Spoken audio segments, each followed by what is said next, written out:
Welcome to Through a Glass Darkly Radio. And you're listening to, I have my notes are not up and now I'm all over the place, but you are listening to intro music from Mark of the Doomslayer by Karl Casey at White Bat Audio. And running, obviously, another experiment tonight. I might be crazy. You might be right. So I already got one on the hook, and man, are you gonna be very pleased with this one? Very low key. Hopefully, for his sake, the word does not get out on UFO Twitter. But make sure I have my banner up too, so that he has an out when he needs to go. There we go. Get the banner going. Anyway, the one, the only Richard Geldrich. Hey, how you doing? Welcome back. This is very short notice, like 10 minutes ago. Yeah, that's why your name's not up in lights right now. No one knows that you're on. Pine Gap doesn't know yet. Maybe they do. Not yet, but they'll see your face and they'll be like, "What? Well, we gotta get on. We gotta get on." And then maybe the bots. Well, I think the bots are okay for this venue because that just means I get the. Well, no, then YouTube will probably try to take me down because bots. Yeah, right. I'm going to try to share the whole screen. I'm going to try to share my screen. It'll make it a lot easier for me. Share. This is an experiment. I never did this before. Okay, so you should. Meanwhile, people are telling me about all their owl synchronicities whenever they watch this channel. Yeah. Nice. So can you see my screen? Yeah, I can now. Okay. There we go. Yeah. So this is what I've been looking at recently is the Kingman 1953 crash retrieval. And one reason why is because Chris Mellon, I never remember this, the former Deputy Assistant Secretary of Defense for Intelligence, he posted a few months ago this tweet with this image in it, and it seems to be some chat log. And it's all about, CNR programs and recovered UAPs and, blah, blah, blah. So anyway, it mentions Kingman, Arizona, 1950s. I'm like, wait a second. I know about this. I looked into this a few years ago. And so if you look into the lore, if you look really deep, into the ufology and the books and everything, you'll find that in the early, from memory, I believe it was in the early 70s, a man comes out with a pseudonym, Fritz Werner, and there's other individuals involved. That sounds like a paperclip scientist. Is that just he just happens to have a German name or what? Well, he worked apparently. Now that we know his real name and we know his obituary, and his obituary said he worked on the Manhattan Project. So I've pulled all these windows up, and what's really interesting, a lot of this information emerged from a man named Ray Fowler, and it turns out Ray Fowler himself. And you got to forgive me. I'm just winging this. Ray Fowler. I'm going through my windows and stuff. He has a security background in the Air Force. So I'm sorry, trying to find it. Here we go. Yeah. So Raymond Fowler comes out in the 70s, and he was apparently writing some books on UFOs, and he was feeling the pressure, according to him, in one of his video interviews. And so was this Fritz Werner guy. Well, Raymond Fowler was an ex-U.S. Air Force Security Service member. I'm not sure when, but that's really interesting because Leonard Stringfield, another famous author on crash retrievals, he was in World War II. He was ex-Army Air Force intelligence. So there's a lot of intelligence people involved in this stuff. That's fascinating. And so anyway, if you've never heard about the Kingman crash retrieval, it's really fascinating. It's like if you explore the surface area of all the leaks, there's not many of them. However, they seem to be pretty solid leaks. Meaning we can find paperwork. We're supposedly an affidavit. I've not been able to find the affidavit as far as I remember, but there's other people who said they've seen the affidavit. It was signed in the 70s. And Chris Mellon posted about it a few months ago, which I find fascinating. So anyway, diving into this crash retrieval is really interesting because this is one of the few crash retrievals where we actually could find, if you look in our public UFO databases. Like these databases are all the, I'm actually looking at one right now, the UPDB. If you take the Kingman crash retrieval date and you plugged it to UPDB and other databases or other chronology, you'll find that there were sighting reports in that area that are really fascinating. And so that's one thing that I pulled it up right here. So if you look at the date where the Kingman crash retrieval occurred, or right before it, or right after it, what you'll find is that there were objects seen by multiple high-quality or reliable witnesses. One of them, I think, was a former or was a pilot. And these witnesses reported that they saw a bunch of craft flying in a strange grid-like pattern. And I also found the newspaper articles, which I posted on Twitter. So these reports are real, meaning I found the original articles in well-known, newspaper engines and stuff. So they're not made up. At least we know these newspaper articles are real. And this is fascinating because this is not a normal UFO report. The witnesses said that they saw the UAPs moving in this grid-like pattern, and there were multiple UAPs, and they thought it was important enough to report into the papers. And so, I found the articles here. I kept looking and stuff like that. So anyway, going to the actual crash retrieval report, there's a lot of literature on this. There's a ton of it. So apparently there was a big nuclear test. It's called Dirty Harry. And there were downwinders. That's why it's a notorious test because it's a very, very, very dirty test. Apparently some people breathed the air downwind. They were called, as I said, downwinders, and they got sick from cancer later on. It's a well-known test. Well, apparently hours after the test, there was this crash retrieval that Fritz Werner, actually his name's Arthur Stansel Jr., reported about, and how the narrative goes. And you can actually see there's a documentary here that I posted a few hours ago. It's really good. It's from YouTube, and it's basically Leonard Nimoy's show. I might be In Search Of or something. It might be In Search. It sounds like In Search Of. Yeah, it's Leonard Nimoy. It feels like late 70s, early 80s. And in here there's Raymond Fowler, who appears on camera, and then Raymond is talking to Arthur Stansel on the phone, and then I'm pretty sure this is a picture of Arthur Stansel, but they blacked out his face. Now this is interesting because, well, how do we really know for sure it was Arthur Stansel, right? That could just be bullshit, right? And I don't know for sure, but that's what. Now, really quickly, who was Arthur Stansel, and why is he important? Okay, so Arthur Stansel was one of the men. Here's his obituary. Who, in the early 70s, he started talking to UFO researchers, and he said that he was at the test site. I think it was called Frenchman Flats, and he was taken at short notice after the Dirty Harry test, which he was up there working on. He was taken by bus to the Kingman, Arizona area, and then he was there was a lot of security there, a lot of personnel. There was some sort of crashed craft. It was a circular craft, and it wasn't ours. And he was there to determine, I think, how much the craft weighed and things like that, based off how far it went into the ground and things like that. And it's covered in that documentary that I posted on my Twitter a little while ago, just a few hours ago. And so here's the deal.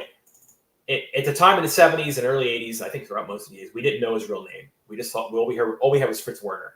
But now we know his name was Arthur Stansel. So now, and he's passed. And so he was born in 1924 in Dayton, Ohio. He passed away in 2006. We know where he's buried. Mm-hmm. By the way, I've built his family tree. This is accurate information, at least in terms of the basic dates and things like that. Now, this is where it gets really interesting. So he was a private first class in the U.S. Army, World War II. He won the Purple Heart, won a Bronze Star.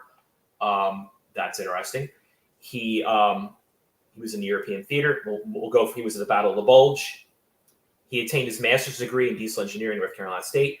For 12 years, he worked as a civilian with the United States Air Force at Wright-Patterson Field. Now, that's a claim in his obituary. Now, the deal is, obituaries, they can be faked. Like, family members can make shit up. And so and I'm not saying that happened in this case, but it's possible, right? So I went and I dug deeper, and there actually is evidence, hard evidence, that this man was at Wright-Patterson Air Force Base. So this is all on Ancestry.com. You can spend $10 a month or $15 a month to get access to all this information. It's also Fold3.com, is a popular military history document website, whatever. And I searched for his name, Arthur G. Stansel, and then boom, it popped up, Department of Defense Air Force. He was in a design branch at Wright Air Development Center. And there he is at the All Lighting Devices Unit landing gear section. And he was how much money he was making, and you can go on. You can find more about about this. I also looked at public records, and yep, there he is, Arthur G. Stansel Jr. He existed for sure. He has some sort of there's a register of civil, military, naval service, stuff like that. So he also has a residency records and things like that. This is a real man for sure. This man was definitely at Wright-Patterson Air Force Base in the 50s. And moving forward a little bit, going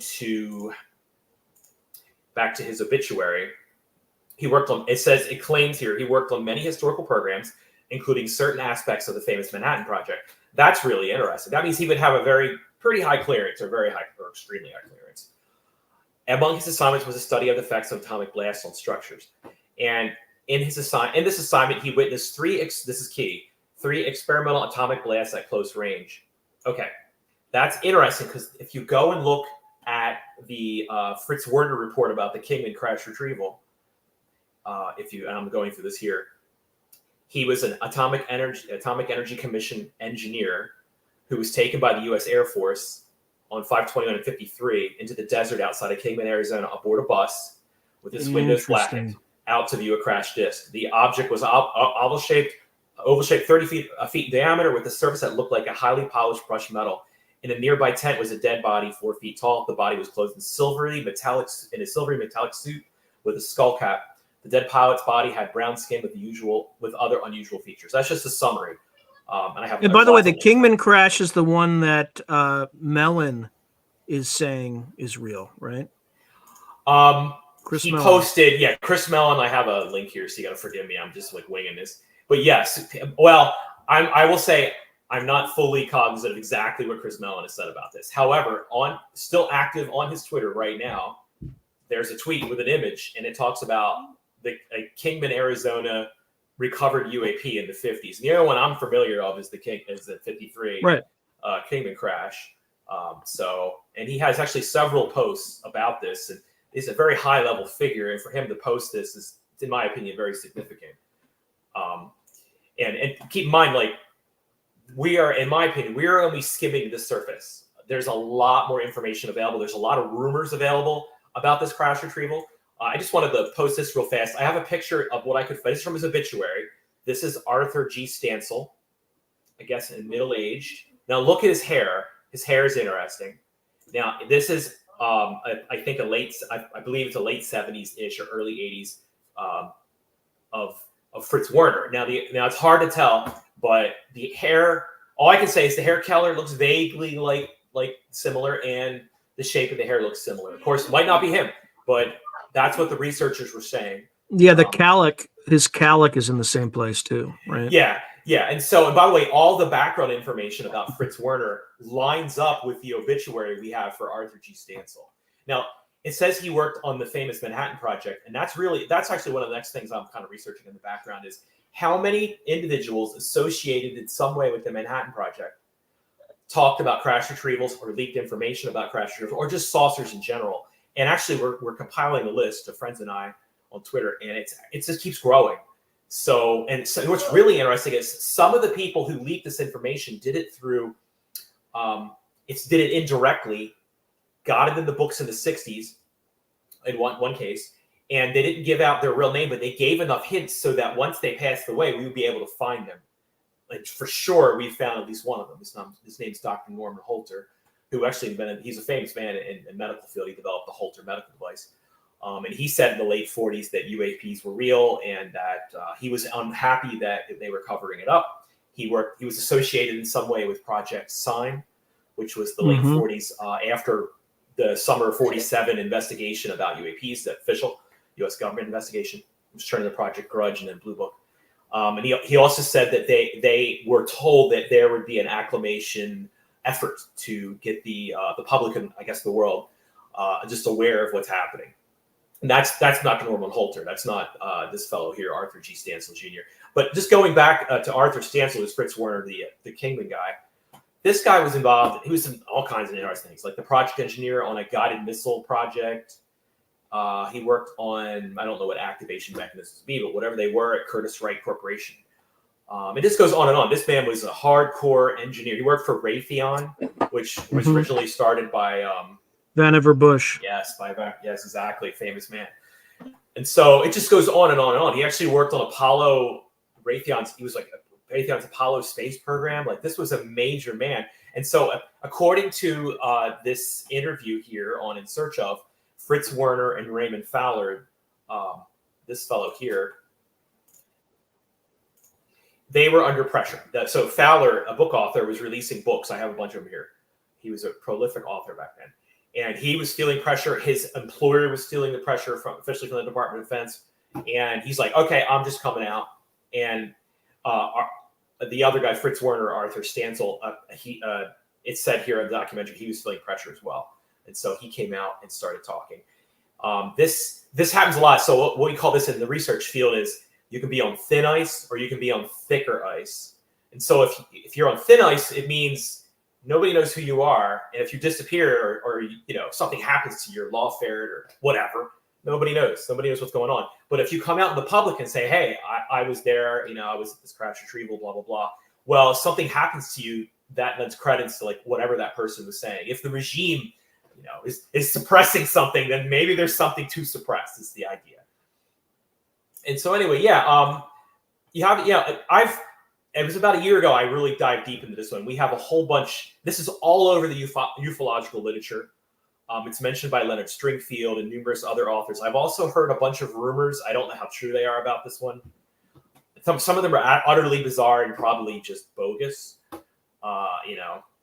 So this is a well-known crash retrieval in the ufological literature if you dive deep. It's not as well known as Roswell, though. Roswell, we have, for last time, hundreds of witnesses, either direct or indirect, a lot of affidavits, a lot of the U.S. military officers and things like that, high up folks saying that they saw something around the town of Roswell. But this one was very well covered up, and I think it only emerged because Fritz Werner was threatened or something. Mm-hmm. So yeah, that's my little report. I find this fascinating. Now, here's the thing. What I find really, I was talking about this earlier. If you go to updp.com and you plug in these dates and look around Arizona, you will find this report here. And this is a significant UAP report. This is not a 4-second or 40-second or 4-minute report. This is a full hour report. And it emerged in newspapers. So they thought it was important enough to go to papers and talk about it. And if you read the details, it's a very interesting report. They reported that the UAPs engaged in acrobatics.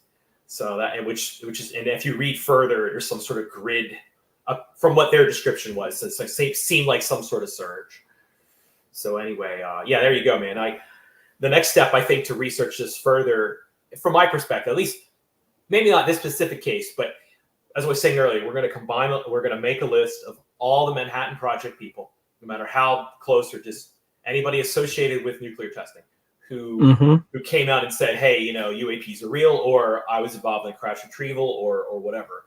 And let's just see what pops out. And I think we'll be really shocked about all the information. And if you compile it all together and put it in one place, it's going to be a lot. How many people do you think were in on this secret?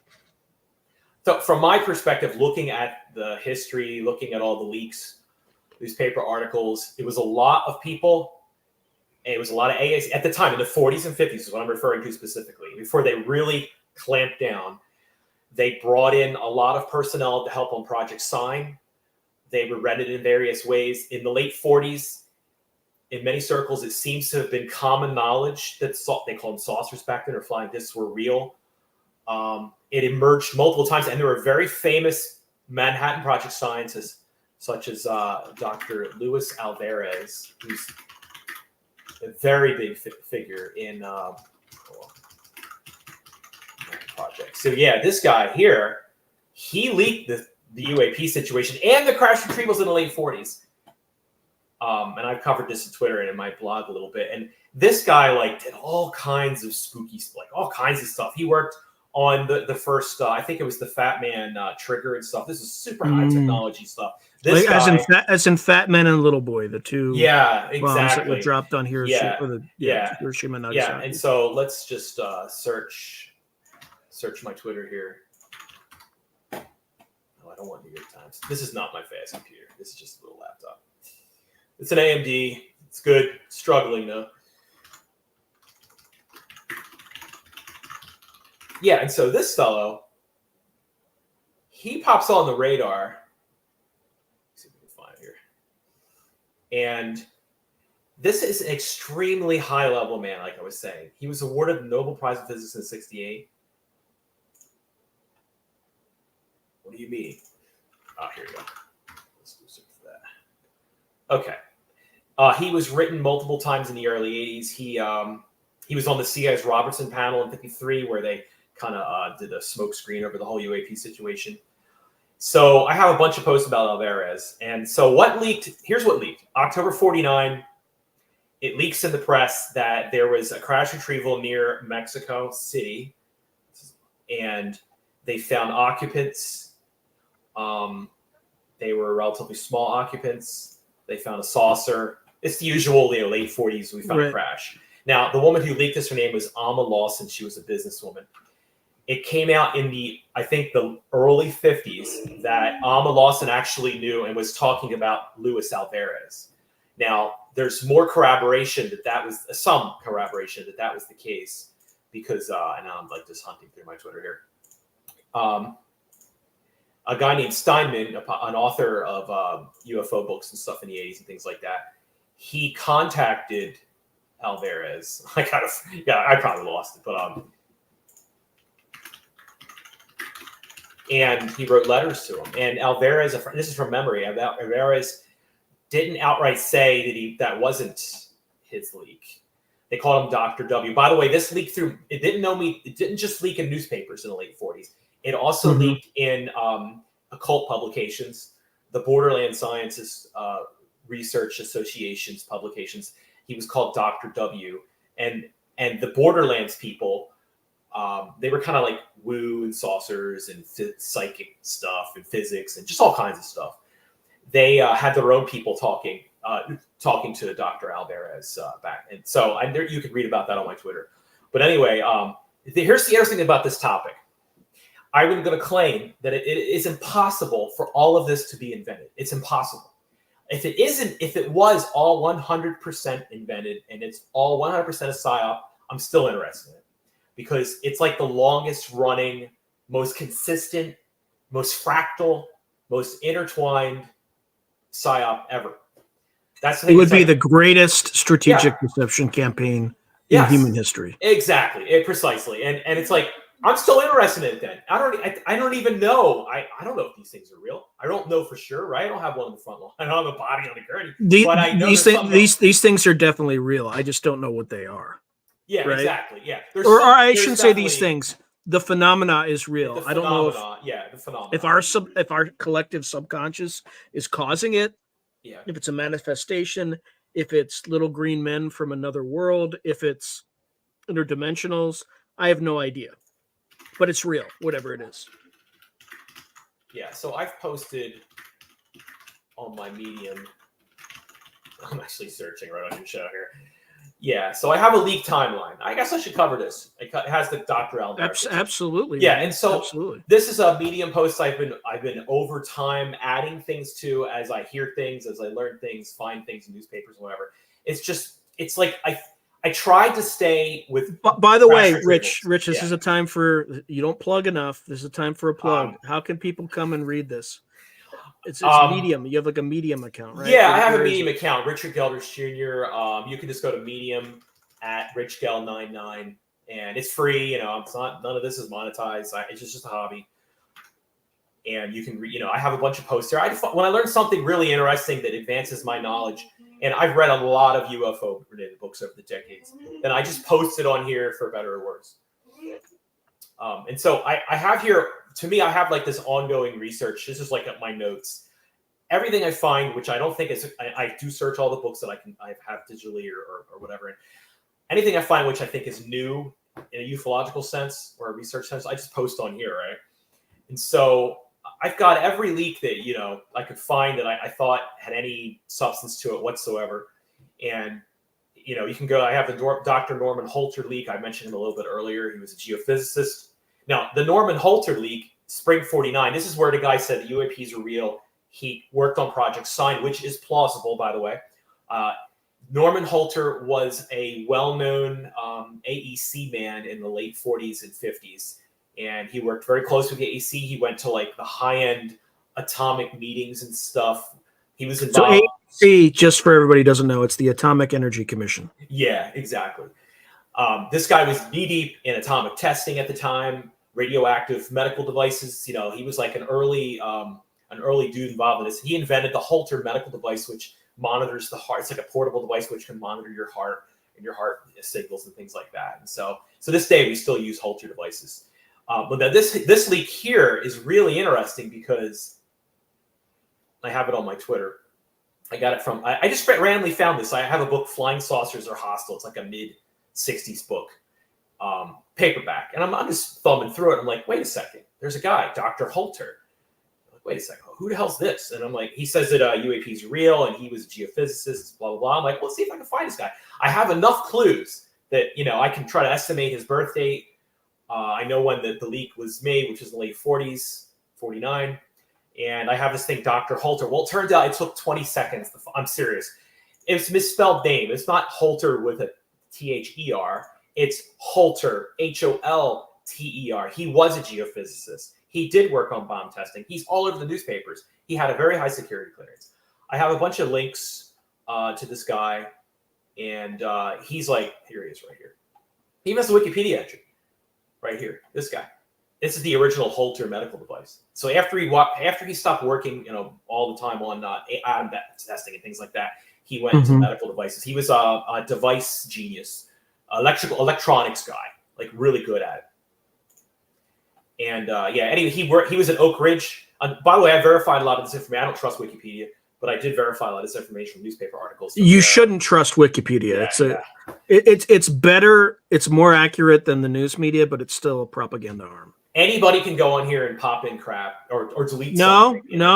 Even if it is curated by a certain group, I think even Lou Elizondo is an example. He tried to change something about his own background, i.e., like where he was born, and the cabal that runs that portion of Wikipedia wouldn't allow him to. Yep. So I think even his own birth. Even his birth, yeah, it's crazy. His own freaking birth. Okay, so I have about 5,000, 4,600 currently. I have many more locally. I have about 4,600 newspaper clippings on newspapers.com, and these are public. Anybody can go look at them. And so you can see, and I've done my homework. Here's when he died, right here, Helena, Montana, Norman Holter.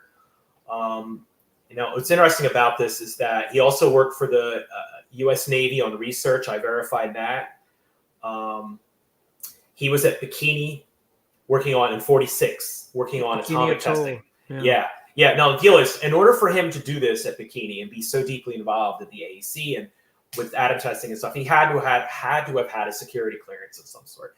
And he was recalled by the AEC, the Atomic Energy Commission, in '52 to start to chart fallout caused by atmospheric atomic testing, which was very controversial back at that time. And so this man had a high security clearance. Now I find it fascinating that in a book in the mid '60s, somewhere here, I don't know, I'll find it. It emerged that Dr. Holter said UAPs are real. And I put the whole thing on Twitter. Here it is. Yeah. So he said, he described how the governmental agency in charge of saucer information planned over a course of many years to purposely leak bits of authoritative information to the public in the form of official statements, novels, sightings, and even through the medium of motion pictures, blah, blah, blah, blah, blah. And so, and so it talks about like how he was angry that they just wouldn't come out and say it, and they're clamping a lid on it. The guys who he was talking to were shocked because in '49, saucers were not real. They were absolutely not real. It was the figment of everyone's imagination. Nothing happened in '47 other than a hysteria. So it was it was swamp. It wasn't even swamp gas at the time. It was just spots in front of your eyes. You're absolutely crazy. But it turns out the Air Force themselves at 49 and 48, they were the ones who were beating the drum behind the scenes. Them and their people back in those days. Yeah, and so I could go on and on. I got the crash through the leak timeline, and so you can go through this. And I got the Alvarez leak in here, which was the Nobel Prize winner. We got Frank Scully's first book. Before this, now this I find this is really interesting to me. So there was a dude in the he came out around 1980 with Leonard Stringfield first. Came out by name. He was ex-CIA. His name was Virgil Armstrong. I have not been able to verify he was truly ex-CIA. However, he was definitely ex-military. His military records, his nickname is Potsy. They were easily found on Ancestry.com. He was legit in the military in World War II, and he was where he said he was at. And it wouldn't surprise me that you can't tell that he was CIA because they're a secret organization, right? So yeah, he was also called Source VA by Leonard Stringfield, although Stringfield did publish his name. So Armstrong talked all about the other crash retrievals. He talked about Roswell bit. He published a book in the late 80s about the the Aztec crash retrieval. He talked about how hard it was to move the objects across the country. So he said that the logistical difficulties were legendary.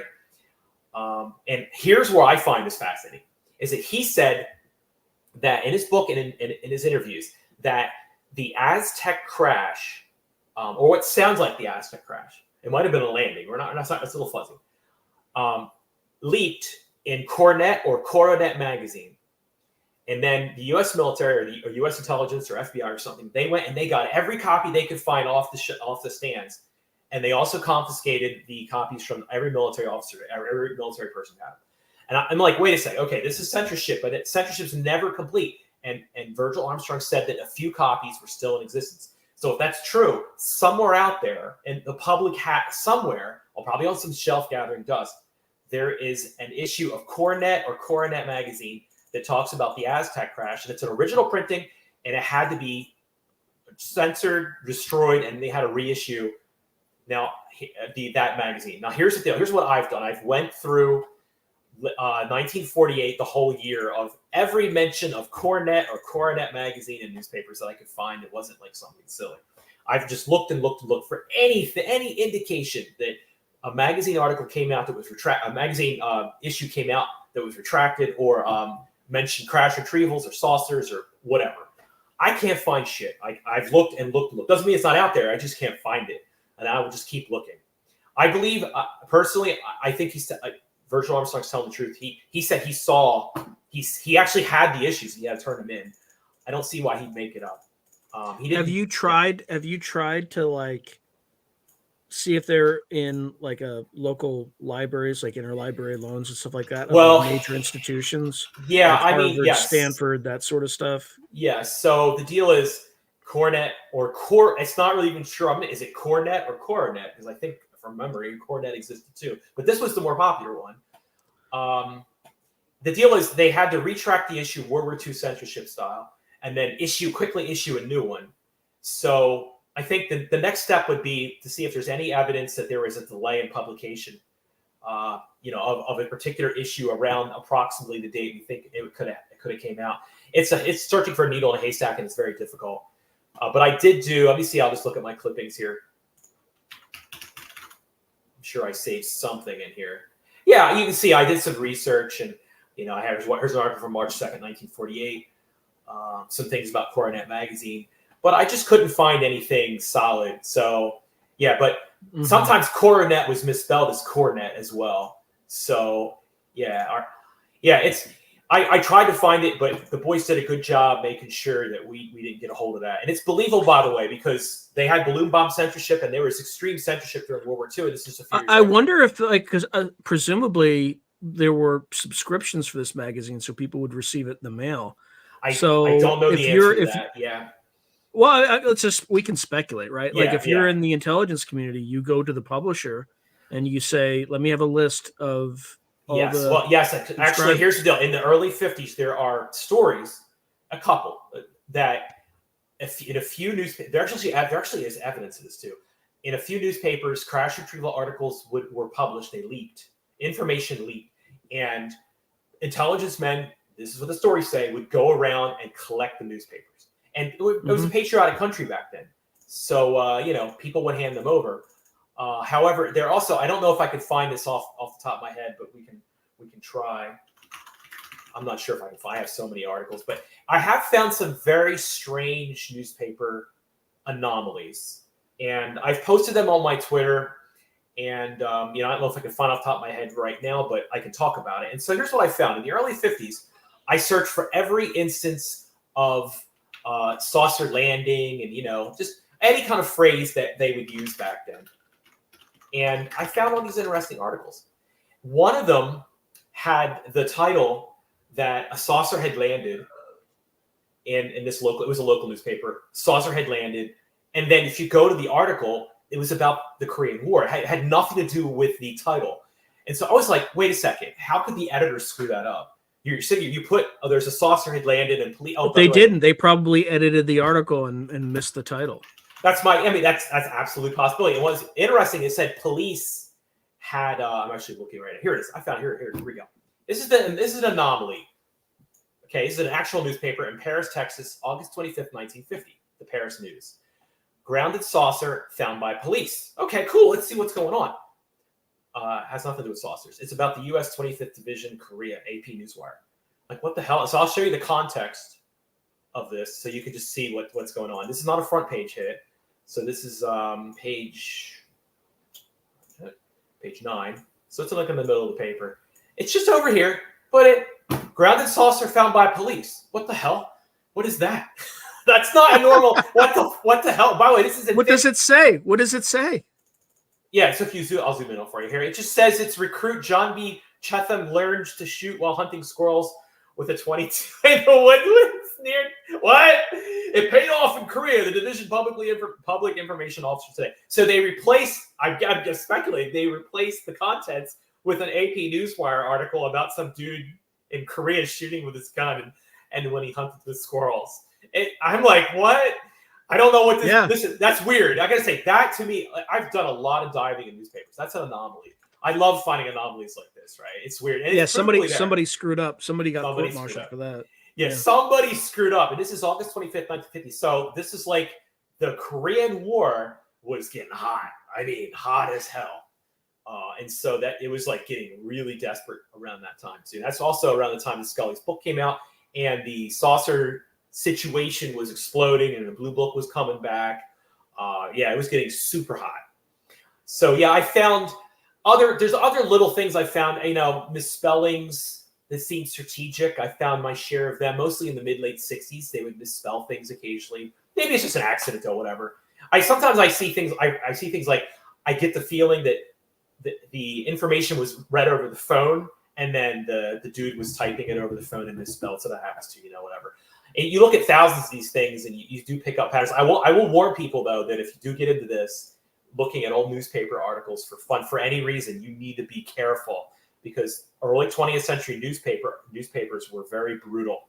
They're not rated G sometimes. They're like, especially the big cities like LA. I have been depressed. I have been shocked after reading some of those articles. I mean, they're in what way? Like, is there like bad language in them? No. It's like just horrifying scenes out of a horror movie painted in words by a wordsmith. So, and I won't get. Oh, that's into detail. fantastic. We should still. I'm not going to talk about what I've read. It's so horrifying. But yeah, they would just report things like as it happened, like a horror movie. Like blah blah blah blah blah. A. And then B. Yeah, as they C, investigated the scene. A man's head was found in the culvert. Oh, worse. Caked in, No, that's worse. No, they wanted to get. It's all about getting that. The press wanting to get their views to get because it's money, right? Yeah, and so I factor that in. So it's partially decomposed by rabbit, hungry squirrels. Yeah. Anyway, yeah. Yeah. So like what I've learned is while doing this research, I do look. This is something else I've noticed too. This has happened over and over again. I find a crash retrieval article. Or just a UAP sighting or whatever, right? I look at the articles around it and I notice plane crashes. A lot of times there are military plane crashes. Like the same day, saucer sighting, same general location, military plane crash. Oh, it was just an accident. And then we keep hearing rumors on Twitter and elsewhere that a lot of these crashes were actually not really accidents or normal crashes. They were somehow associated with the saucers, and there might have been shoot downs, and who knows, right? But it's weird because there seems to be the newspaper editors would go, okay, well, here's a saucer article here. Well, put some plane crashes over here and put it right next to it. Really interesting, yeah. Yeah, so anyway, I could go on and on, Sean. You know how I am with this topic. I love this topic. Here's the thing. This topic is fractal, and this is what people need to know. If it was fake, I think we could have debunked it. Like, let's say it was 100%, like a PSYOP, the 75, 80, 90-year PSYOP. I believe we could have debunked it by now, right? Because we keep diving deeper and deeper into public records, and but no, it just gets deeper. Like, I find a leak in a mid-60s paperback book, research the leak, plug into a search engine, find a Manhattan Project guy or find a U.S. Navy guy who worked on nuke testing or whatever. It's just like all roads seem to lead. This is why I researched the 40s, 50s, the Manhattan Project, World War II, V2 testing, atomic testing, radar, AEC, like the data. If you look at this, all this information we have now as just data, and a lot of it just leads it back in time into solidly the Manhattan Project and the immediate downstream projects after that. And that's what David Grush actually said in one of his interviews approximately, 10 months ago, whatever it was, that the Manhattan Project was the first UFO reporting agency, which is very plausible because there were reports, and we have the people who submitted that, who talked about them. There were lots of reports of UAPs near sensitive installations in the 40s, but it was all covered up because it could have been a balloon bomb-like situation where that was the Japanese device that they were explosive balloons that the Japanese sent. It was all covered up and hush-hush because we didn't want the Japanese to learn if they were successful or not. And so in World War II, a lot of those UAP reports were like super hush-hush. And by the way, that's well known in the 50s. That actually, the newspaper, if you read thousands and thousands of these clippings, you will inevitably find editors talking about censorship back during World War II. It was commonly done. They had to do it. It was required by law. There was actually like a censorship bureau, or it wasn't called that exactly, but there was official, U.S. government orgs that did censorship. They had to do it because the Japanese and the Germans were, all the Axis power, they were reading our newspapers. Well, anyway, the editors would talk about in the early 50s. I found a few articles in the 40s. They talked about how they were being pressured to censor saucer-related articles in the same way that balloon bomb articles were being were censored. And that I have them in. I probably have them right here. Let's look for balloon bomb. They're not searching balloon bomb on a million articles. Yeah, and so here's one: balloon bomb censorship. And so this is exactly what I was just explaining here. This was in July 10th, 1947, which is 2 days after the Roswell announcement. And here it says, mystery in the sky. We are hearing a lot these days about mysterious flying objects in the sky. Speculation is rife, blah, blah, blah, blah, blah. And then it starts talking about the FBI and balloons, things like that. But then he immediately segues into, during the recent war, he was up in Montana, and he talks about the Japanese balloon bombs, things like that. This is not the only article that talks and associates saucers or UAPs with the balloon bomb situation back then. And so, I have all kinds. It's actually, the balloon bombs themselves are really interesting. So it's like the Japanese were putting like bioweapons on them, right? And then they were just sending them over, carried along by the jet stream. And the military obviously didn't want them to be reported because they would let the Japanese know if, tweak this or tweak that to land it closer to this particular population center. Yeah, and so a few people got killed from the balloon bombs. They were extremely dangerous. Sometimes they would land and not explode immediately. There was a lot of censorship, as I was saying. The cool thing about UAPs is people don't realize this, but some of the first reports in the early, if from memory, it was early 47, were by balloon experts using specialized telescopes. You got to forgive me, the name is on the tip of my tongue. Infrared? No. This is in radio? 47. These were optical telescopes. They have a specialized name for them, and they would launch balloons and then observe them. And the first reports actually come from expert balloon observers. They are in the databases, in the books. I find that fascinating. So, like, everybody says, oh, they're just balloons. Like I have tons and tons of articles about, oh, well, it's a flying disc, only a weather balloon. We get tons of these things, blah, blah. Oh, look, see, guys, it's just a balloon. Yeah, okay. It keeps going on and on and on. Well, actually, some of the reports were by literal balloon experts. And they said that they were not balloons. They were watching the balloon and they would see a disc fly by and were like, what the frick was that? That wasn't a balloon. And they made a report because that's what their job was. And they sometimes they would, I could probably just do a search right here. Let's see. Yeah, so this is my own private. Well, it's not private. This is all open source. This is my own search engine here. This is ufo-search.com. And so, I released this a while ago. All the source code's on GitHub. 99% of the reports are not my reports. They're from various public databases. I preserved all the copyrights and stuff like that. So it's all on GitHub. So this is called ufo-search.com. I typed in balloon. I'm going to limit it to 1947. And it shows you by default the more up-to-date or more recent events. So we'll go back in time. It's just called a theodolite. Here you go. So this it's got like a compass. It's basically lined with like a compass, sort of. Yeah. So like old school I'm probably not. I'm mangling the pronunciation, but old school. Very old school, like one of these guys here. This guy. So these are like back in the day, professional observers would use these devices. Because you could measure the distance and direction with them, right? Yeah, so this is interesting. So we had a big wave of UAPs reported in summer of 47, starting around Kennethall sighting, and then continuing for weeks, and then they trickled off, but still continuing in the background, right? Well, it didn't start in June 24th, 1947. Actually, it goes way back before that. But there was a spike of reports in 46 and 47, some from professionals or high quality observers like this engineer from the Richmond Weather Bureau. We have his name. They launched a balloon on 4/15/47. They tracked it with a theodolite. They observed just below the craft a silver object in the shape of an ellipse, which sounds like a flying disc. It appears larger than the balloon, and they can make out through the theodolite that it is flat on the bottom and has a dome on the upper side.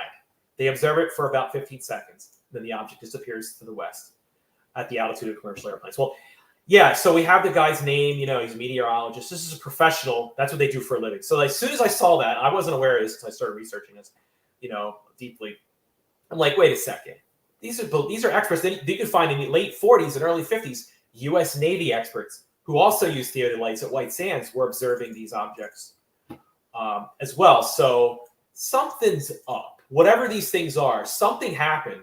I believe strongly it has to be taken seriously because the probability that every single report was a hoax, spot in front of someone's eyes, swamp gas, or balloon, I think the probability that all of them are fake or hoax is zero. So some of these, all it takes is one out of, you can estimate conservatively we have millions of sightings easily. Can you imagine, like in the pre-internet era, like long time ago, if you were in the intelligence community and you were trying to shut this down with all these local papers, like how big do you think their intelligence networks had to have been to get somebody?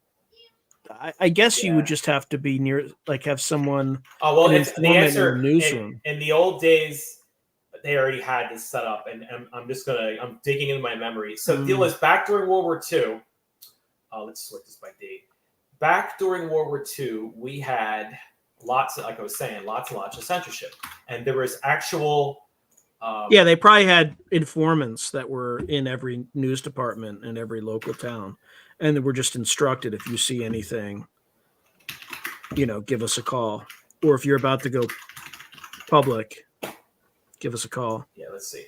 Okay, and so the Office of Censorship was an emergency wartime agency set up by the U.S. federal government on December 1941 to aid in the censorship of all communications coming into and out of the United States. And you can read about this, and it goes on and on and on. I know that there were specific agencies set up during World War II to make sure newspapers, there were some constraints, right? And sometimes they would censor things, and they would say in the newspaper article, like I'll show you this right here. I think I can find this. They would say right in the article that they had to censor. Here you go. Here's one. This is December 13th, 1944. So near the end of the war. It's about the Foo Fighters. And it says, new German device. They didn't know what it was. Floating silvery balls, so anti-gravity. This dispatch was heavily censored at Supreme Headquarters. Like, they sometimes would just say outright, we had to censor this. What's interesting, there was a psychological strategy board. Let's see if I can find that in the 50s and 60s and stuff. I think that continued on. So here's the deal. After the Robinson panel, oh, here we go. I'm a psychological strategy board, of course. Here you go. August 18th, 1950. U.S. creates Psychological Warfare High Command. And so they decided that they needed to target, the narrative is that the Soviets were spreading all kinds of propaganda. And so they had to fight it. It's like propaganda fighting against propaganda. Supposedly it was only going to be foreign propaganda. But no, I think history shows that it was also a domestic situation as well. Yeah, and it's getting worse now. Yeah, and this continues to this day, right? And so President Truman created a new psychological strategy board. Now, the psychological strategy board is a phrase you can find. Let me do this. So if you go to UPDP, another one of my favorite. This is a rogue search engine. It's not mine.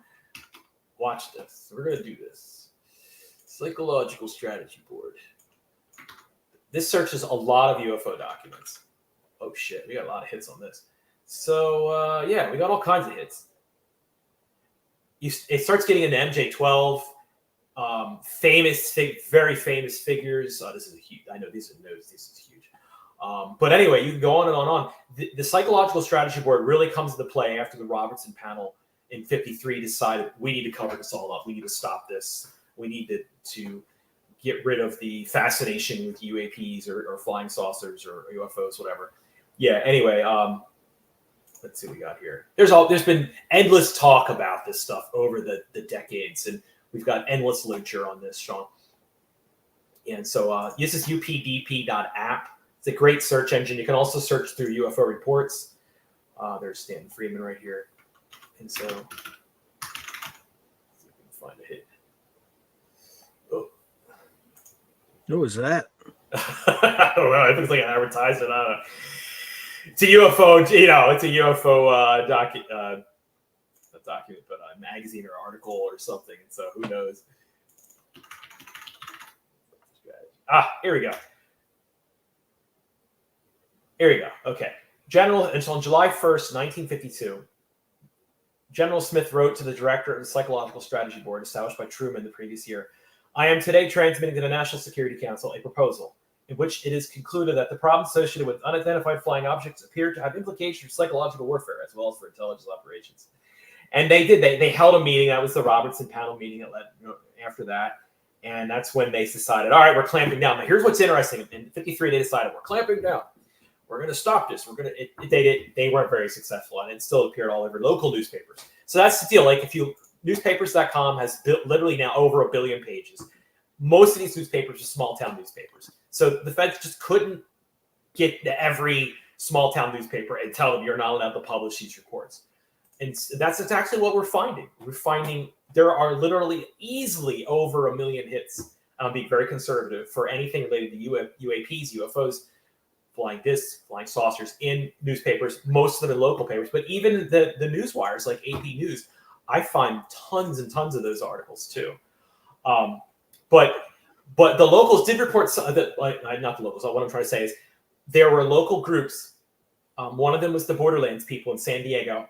They reported that after 53, saucer sightings in the major media, like in radio and early TV, simmered down a lot. They noticed it. They said it was spooky and eerie back in the early 50s. So they were very attuned to the situation. The average person probably wouldn't have noticed it. So, yeah, I wanted to show people while we're here, stop me whenever, Sean. But this is a really cool search engine. I use this all the time. It's called UPDP. The source code is available on GitHub. Whoever is behind this is a huge effort. They have scraped everything. It's amazing. So let's search for landing from 1947 to say 57.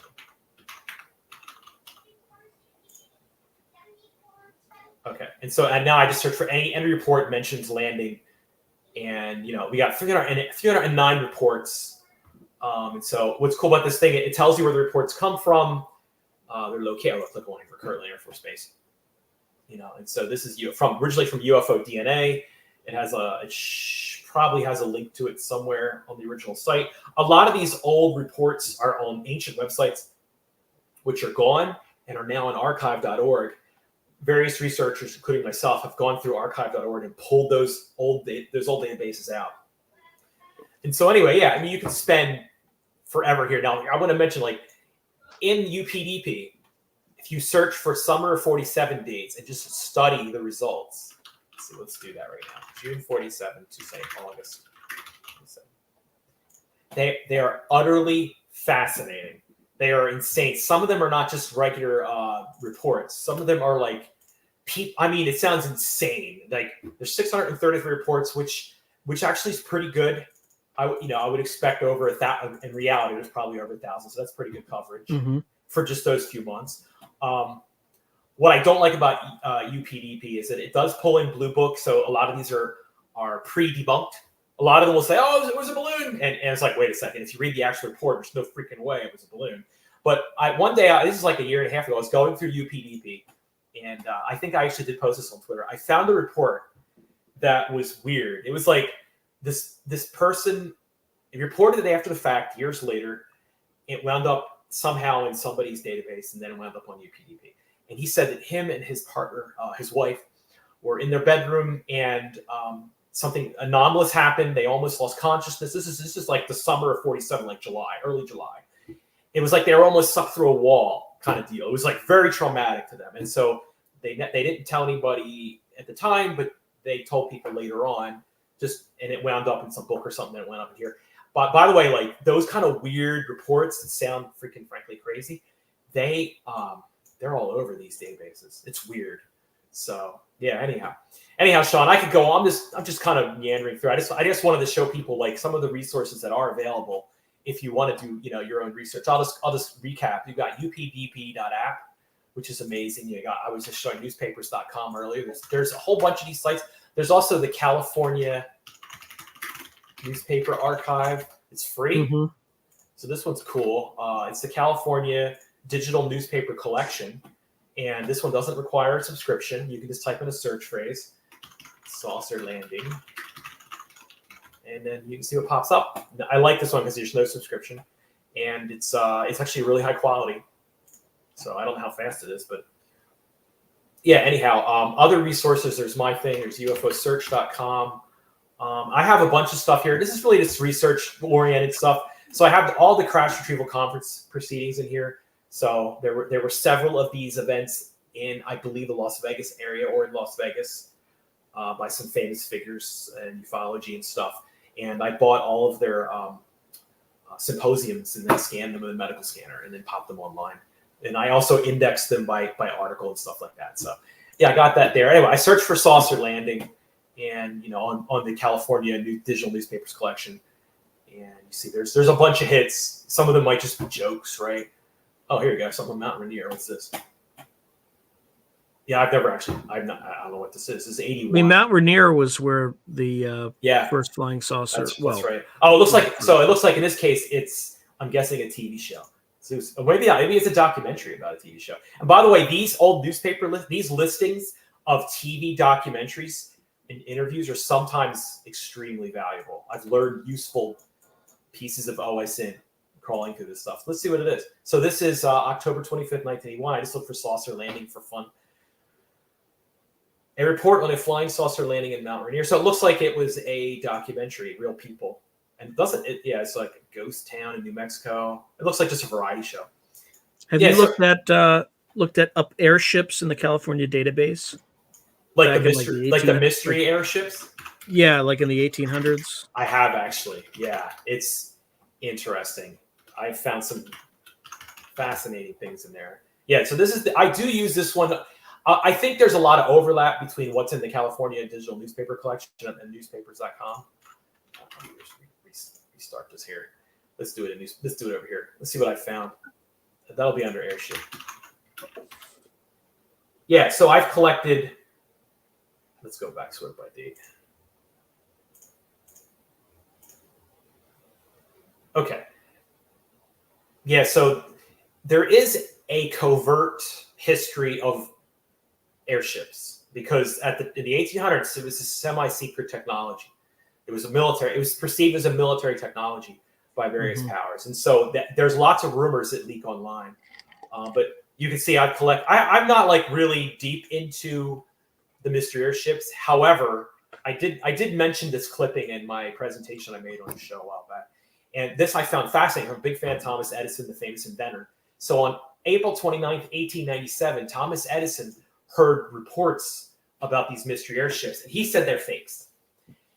However, he said that he thinks an airship will soon be made, but it will not be based on the balloon idea. And he said, and this is quoting Edison, whenever an airship is made, it will not be made of the shape of a balloon. It will be a mechanical contrivance, which will be raised by means of a powerful motor, which must be made of a very light material. At present, no one has discovered such a motor, but we never know what will happen. Remember, this is in 1897. We may wake up tomorrow morning and hear of some invention which sets us all eagerly to work within a few hours, as was the case with Roentgen rays. That's X-rays. X-rays. Yeah, their success may come. I am not, however, figuring on inventing an airship. I prefer to devote my time to objects which have some commercial value. At the best, airships will only be toys. He was right, and airships really, they had a little bit of use, but they kind of faded away after airplanes. The mechanical contrivance. I think Edison did good for 1897. He's basically predicting a gasoline motor. He was basically predicting a super lightweight motor made out of a light material, and the power to weight ratio of a gas motor is pretty high enough to make an airplane. So I found that fascinating. By the way, I think I'm the first to find this. I looked at a lot of books and stuff, and I didn't see any hits for Edison and mystery airships and stuff. So yeah, I mean, just sometimes even the people saying it's fake is useful. But yeah, there's all kinds of reports. There's a thesis by one man. He found thousands of clippings of the mystery airships for 1896 and 97. My personal opinion is that a lot of them are fake to get newspaper readership up, but some of them I believe were real reports. I strongly believe that because there's so much overlap for various reasons. There's a lot of overlap between the attributes of the late 1800s reports and the attributes of the 1940s and 50s reports. Secondly, there were witnesses who saw UAPs in the late 1800s and saw them in the summer of 47 and reported them. And by the way, when they made this claim, they brought the clippings, their late 1800 clippings, to the newspapers in summer of 47 to prove that they made the report. And that I have posted on Twitter. I find that really fast. It's like Rosetta Stone. It's like a person who in the 19th and the 20th century saw UAPs and they said they looked, similar and stuff like that in each time period. I search really hard for cases like that. I love finding cases where somebody in two different time periods that are widely different, like said they saw UAPs. And by the way, the sighting he had in the late 1800s was a multiple witness sighting. And flying discs, by the way, were sighted. Let me see if I can mount this up. Yeah, we got this. Might be saucer. So the actual first use, I'm not sure if I could find it really fast, but the first use of a saucer or disc to describe a UAP was not in 1947. That was in the late 1800s. Let me just look at I'm just going to sort all my clippings by date. Yeah, and so I might have a hit in here. Let's see here. Yeah, flying machine. So there are various hits before 1896 that sound like flying saucers. And one was in Texas. So Missouri, Kansas. I don't have a lot of these hits, or a lot of these clippings. So I'm just going through my early clippings here. Let's look for Texas. Yeah, so this was in Texas. I think it was north of Dallas. And the person reported that he saw, I might have the clipping, I might not, but I did post it. I'll just summarize it. He saw an object go overhead. It was disc-shaped. It made a shadow, a very large shadow. It went straight overhead. It was totally silent. He reported it as a saucer or a disc. And this is in like the 1870s, 1880s. And so these reports go way back. And he said it moved rapidly, so it's unlikely to have been a balloon. Mm-hmm. Yeah, so anyway, I could go on and on, Sean. I have thousands of these clippings. We can just keep going. Keep going. No, nobody's emailed me yet. So yeah. So how can we tell do we have listeners? going on? Yeah, of course. All right. Of course. Okay. All right. Well, Yeah. let's see here. What can we find? Let's see here. Battle of LA. We got that. Yeah, let's do that. No, wait. No, what we could cover is let's do this. So let's go to my database and let's do something special here. Let's put in the Hatch. Let's go. So there was a computer programmer named Larry Hatch, and let me find it here. And he spent like 2 or 3 decades sitting around compiling reports from magazines, newspapers, just books everywhere, and putting them in his own MS-DOS database, and which he sold for like $20. And Jacques, I think I mentioned him at one time or another.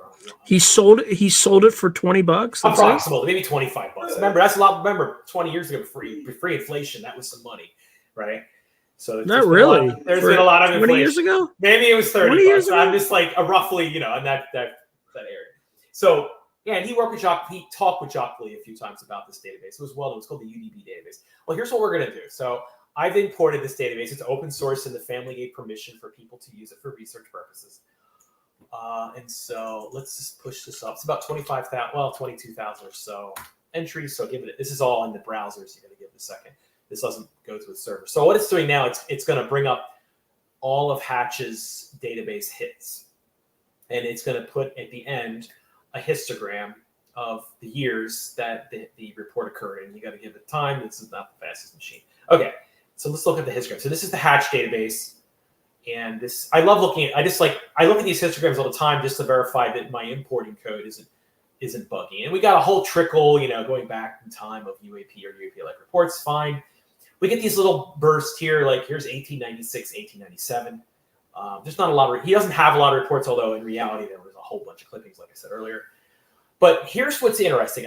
There's like a dead period between or right after the mystery airships, and there's the invention of the airplane, Wright brothers, and then balloons were used in World War I. And then there's this interesting dead period here, and I'm really fascinated by this. There is a problem we have. I have found reports in newspapers that seem like UAP reports, and I've posted these. So over in California, for example, early 1900s, there were witnesses that they reported seeing what they thought were planes, but these things could hover. They flew at night. In the early history of aviation, before they had instruments and stuff like that, it was extraordinarily dangerous to fly at night in the very early history of aviation, according to the experts. And so these reports don't make sense. They're like, well, we saw an airplane, and then it says, well, it hovered. And it wasn't flying around, it was hovering. And it would hover over this and do this. And then it had night lights. And I'm like, wait a second, this doesn't sound like an actual airplane report. It sounds like a UAP report. But I believe strongly that just looking at the reports, this is a kind of a lost period that needs more work between 1898 and say the mid 30s or so. And this was like the public was just getting acclimated to flight by airplane and by the dirigibles and things like that. There's also reports that, by the way, there's also reports where I think they legitimately were airplanes, but there's a ton of reports of criminals and bootleggers using airplanes to haul illegal goods across state lines and national boundaries and stuff like that. Sometimes these planes would crash. Sometimes those planes would get shot at too. There are all kinds of newspaper articles of mystery airplanes, that's what they were called, being found in the desert. And maybe they were invented to just get newspaper readership up. I don't know, but they're really cool, actually. They're like bootleggers in the middle of the desert with their airplane, and it's flying in and out and things like that. And so if you're a researcher going through all the different phrases that were used throughout history to describe UAPs, you need to be aware, well, okay, we got to look for all the mystery airplane sightings, because some of these might be UAPs. Mystery airship, some of them might be UAPs, And you just happen to read these most amazing articles. Let's see if we can find one of these guys.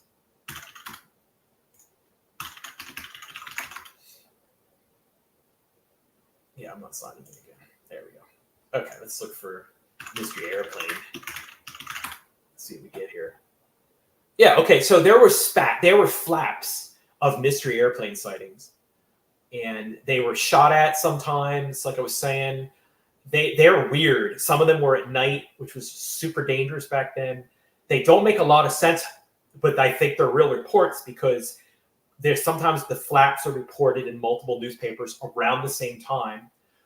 So there's multiple editors and multiple companies involved, and there's real people sometimes making quotes. You can research those people and see that they existed, stuff like that. So anyway, yeah, you find all kinds of reports like this, and I don't know sometimes what to make of them. This is a flying disc report, 47. Yeah, so but this is not a real photo. This is somebody illustrated. Yeah, this is zooming forward to July 7th, 47, the day before Roswell. There were many people that reported weird flying spheres, some of them a little large in the sky, and some of these were mass reports seen by 60 people, like in Arizona. And sometimes these spheres were seen near flying disc-shaped craft as well. So, and they occurred all over the country. Anyway, Sean, I mean, this was all on short notice. I'm just sitting here BSing about, People are tuning in, man. They're loving it. I'm serious. I know you're not getting any feedback, but I mean, you're getting feedback on the. Oh, all right. Let me show you another favorite search. Let me show you one of my favorite searches. This is an advanced technique. Let's go to archive.org. All right. Let's type in a simple one, a beginner search phrase like flying saucer. So let's search. This is key. Notice I'm searching in text for all search text contents. Notice I quoted it, flying saucer. Let's get go. All right. We're going to get a whole bunch of hits. We're going to change some things, though. Let's first sort by date published, and let's invert it. Let's invert that guy, and let's narrow down the dates. Let's say 1947 to 1955. Before the summer of 47, the phrase flying saucer meant those things that people shoot, sportsmen shoot in the air, by the way. Oh, yeah. Like sporting clays? Yeah, sporting clays. They were sometimes called flying saucers before Kenneth Arnold. And so, yeah, I just searched for every instance of flying saucer between 47 and 55. And so, date published. And you'll find the most amazing things in here. You'll find government documents, FOIA documents, magazine articles, books, thesaurus. Oh, look here. Look at this one. Las Cruces, New Mexico. What's this one? Oh, this looks good. This is a juicy one. So let's pop that one up. Might be Blue Book. All right. This is from the U.S. Air Force. Wait a second. Why was the U.S. Air Force collecting newspaper clippings of hallucinations? That doesn't make much sense to me. But anyway, missile expert. This is, by the way, this is an official U.S. Air Force document, Project Blue Book, which most likely these projects signed back then. And these were collected. These are clippings collected by the United States Air Force. Missile, and this is July 8th, 1947. What a coincidence. Isn't that interesting? I find that fact. It's the day of Roswell. Missile expert reveals seeing flying saucer. Naval lab expert tells us seeing craft. Naval research laboratory guided missile expert describes seeing a flying saucer with two scientists. He observed it on June 29th near White Sands, New Mexico. That's where we're testing the V2s. So that I just did it right in front of you. Like, that's how easy it is to find these documents now. So I just want to make a comment to anybody listening, like, that's trying to, cover this up, as they would say in the old days. It's right in front of our noses. It's right in front of our noses. I mean, now any high school student with a Chromebook sitting in a cafe can type flying saucer, boom, bang, done. They're pulling up project sign documents. They're seeing on July 8th, 47 that naval experts talking about this. Like, it's over. Like, we can argue all day what these things are, but it's I think virtually impossible to say they don't. The phenomenon doesn't exist, because it clearly does, and it's obvious that the United States Air Force researched the hell out of it. So this is a 16-page report. Let's see what it is. Okay, 3610th Electronics Station Analysis of Project Grudge Reports. So this is the project that followed Sign. Mm-hmm. And, I've spent hours and hours reading these. And some of these are utterly fascinating. Back in those days, when someone this is interesting. When someone made a report, let's say some guy, he's like, I saw a saucer, here's a photo, I have a photo. You turn it in, right? This is actually kind of talk about a real situation. They would research his credit rating. They would talk to his neighbors. They would interrogate him multiple times. They would talk to wives, brothers. They would vet this person. They took this seriously. This was a very serious situation. This was not just balloons or swamp gas. So at least back then, they were very serious about it. And it makes sense. It could have been Soviet, right? Might have been a secret weapon. Who knows, right? But we were a very serious country back then about the situation. So yeah, anyway, Back you then, can right. yeah, you can see like this. By the way, Hynek himself probably was composing some of these here. This is how seriously they took it back. They didn't have computers back then. This was all manual, man. This was typewriters. You know, this was, by the way, this was secret documents back in the old days. Now, obviously, classified now, but yeah. So it's like this Air Material Command right there, liaison officer. So by Naval Research Laboratory, and so there's interviews. They're interviewing witnesses and shit. Some of them were okay. This is kind of interesting. What is this one? So, interview of person reporting unidentified aerial object. Yet another acronym, UAO. Okay, so they had a sighting in White Sands where they're doing testing probably. June 29th of June, so we know that the phenomenon was peaking, right, or almost peaking around that time. A few days after Kenneth Arnold's sighting. And June 29th, there was multiple people near Las Cruces. I'm probably not pronouncing that right. Oh, it's near of course, it was near the V2 firing grounds. Okay, so they're near a test site. They noticed the subject device and called attention to the other occupants. So these are experts involved in testing the most state-of-the-art device humanity had, other than a with the most advanced optics possible, because they have to track where this thing is going. Yeah, they have a spectrograph scientist, a telemetering supervisor. These are high-end people, NRL rocket, section and stuff like that. These are experts. They're saying something's in the air near a sensitive site. They're making official reports. They're being investigated. This can't be covered up, man. It's something happened. We have all the documents now. They're very easily accessible. So let's go back. You see how quickly I found that. I'm even trying here. This is trivial. So yeah, we're let's go forward a little bit. You'll see a lot of those reports in there. By the way, if we searched for different phrases like unidentified aerial object, unidentified object, blah blah blah, there's a zillion phrases. The military loves to change their phrases. It doesn't work. We figure it out. Sooner or later, it leaks what the phrases are, and then we just pop it into the list. Here's another report here. Let's check this one out. Okay, so this is Blue Book related. Blue Book's just catch-all. It might be Project Sign or Grudge. Let's see what we got here, man. Okay, we're doing UFO research live, Sean, on your show. Alaska, 58. Unidentified vicinity of UB. Not sure what UB is. Unidentified. No, I don't know. This is unclassified. August 5th, 47. So this is just a little while after the flap. Okay, there's a report attached.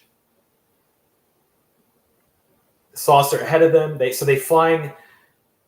The pilot first sighted the saucer ahead of them. It was silhouetted against a bright evening sky. Blah blah blah blah. So you could read. This was a serious situation. These things buzzed the United States, and they were witnessed by military and aviation experts, rocket experts, the cream of the crop back then. By the way, to make a report, people need to understand this too. The United States was a very serious country back then. For an expert to go to the military and say, we saw something, they're putting their careers on the line, their reputations on the line, because the military could just go, you guys were drunk, right? You guys were going to get rid of your security clearance. You're smoking, basically the 40s equivalent of smoking crack. It was a very serious country back then. You just don't do this lightly. To do that, you can even get charged back then. It's like, hey, it's a big deal to make that kind of claim. So anyway, there's also a false report. Yeah, you're making. Yeah, exactly. Report. But here, notice I did flying saucers. Let's look for flying disc. So that's the alternative phrase used in 47. Just beware that phrase is also abused too. So sometimes flying discs were records. They were actually audio records. And so they had in the early 50s and late 40s, they called them, it was a play on flying saucers. They call them flying discs, where it's actually just records. So you'll get a lot of hits for that. You got to filter them out. And so let's narrow it down by date. We don't want to go back to the 1600s.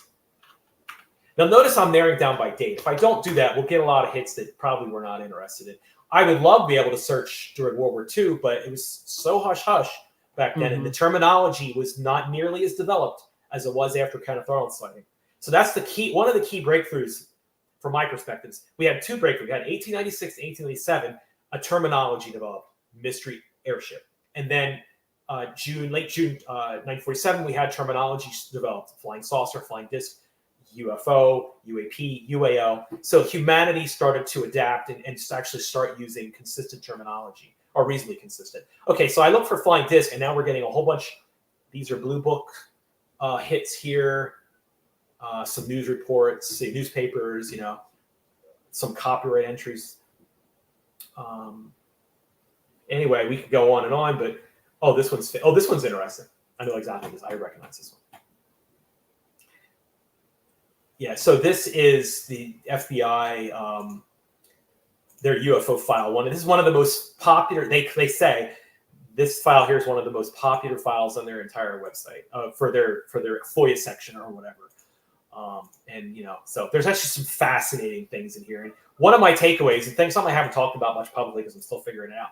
If you sit down and go through the literally thousands of hits just for 47, there's like, from memory, there's around 10 to 15,000 hits right now, and it climbs all the time. What you'll notice is there are a lot of hoaxes like this. But if you read the reports, if you sit down and read the reports, a lot of them are mysterious. They're actually very strange and dangerous. So, for example, there were many reports of strange, small metallic discs dropping from the sky, and they remind me of Charles Fort, a famous author who compiled newspaper clippings of anomalous incidents in the 1800s, 1900s, early 1900s. There were a lot of these discs dropped from the sky. They would land in either backyard or they would damage a roof. They would land in a big sound and sometimes a blue light. So how do you hoax that? I don't know, but it happens. It's reported all through the newspaper or clippings. My personal opinion is this, is that there were a lot of hoaxes because there was hoaxers. There's kids charging 25 cents or 5 cents, whatever, at the time, just to see, a disc and stuff like that. There's reports in the FBI archives about that. However, my personal opinion is that I think it's complicated. I think that it's multiple layers. I think that there were actual hoaxes. It's possible that there was a containment strategy deployed to diffuse the situation on the official side. And it's possible that they were, I'll call them collaborators. I'm using that term loosely in quotes. There were people that were purposely throwing these things around and making a big ruckus to spread, to lower the signal noise ratio. That's my personal gut feeling after looking at literally thousands of these things. And there's actually I found this whole report on a lot of the hoaxes that were found, and they're actually fascinating. When I first started doing this research, I would ignore the hoaxes. I was like, it's a hoax. I don't want to get involved in that. I found when you're doing this research, you must save everything, no matter what. Save it, because it could be valuable. Maybe not in the minutia, but in the macro sense. One hoax is just a hoax. 10 hoaxes? Well, probably 10 hoaxes. 100 of them? 200 of them? Wait a second. Is that a... So there's one report of one of these discs were found by a machine shop guy, someone good at, making stuff with metal. And he said there was no way this disc that he found during the summer of 47 flap was not made in a machine shop. He's like, there's no way this was machined by someone who knew what they were doing. It wasn't just some kids throwing discs around. So anyway, yeah. It's going back. That's that FBI file we found here. You can see, like, what's really neat about this topic is, as you research it, you'll get pulled into each era, and you'll learn how people talked, what people thought was important, their culture, what was in radio, TV, and it's actually really valuable to figure out how to get yourself in their heads and how did they think, so you can interpret what you're reading. That actually is extremely important. You cannot use early 21st century mind or perspective on 47 reports. You have to put yourself back then and think what is likely to have happened. So, for example, if a pilot makes a report in 47, it winds up in newspapers, and then a day or two later, it's retracted, and he says, "Oh, we were just gassing and we were drinking." Hold on, and then then if you read further, you're like, it turns out his boss pressured him to shut up. There was a lot of pressure back then to shut up and just go with the flow, because that was the culture back then. You don't rock the boat. It's just how it is. Shut up. This is causing problems. Just go ahead and just tell me you're lying. It was better to be perceived back in 47. It was better to be seen as a liar and a drunk than someone reporting a UFO or a saucer. Believe it or not. Even if you're a pilot, and I can show you the clippings I have in my medium. And I find that fascinating. You have to think all these different levels to try to tease through the disinformation that's been spread, throughout the decades. Anyway, and so I searched for flying disc, and you can just see, and this is just archive.org. This is not a newspaper specialty website. It just goes on and on and on and on and on. This was a phenomenon, man. And it was a hysteria too, of course. Here's a Business Week. This is an invaluable resource, archive.org, and you could spend months and years searching it. What about Orlando, January 1967? Any reports about that? Okay, Orlando, huh? Hold on.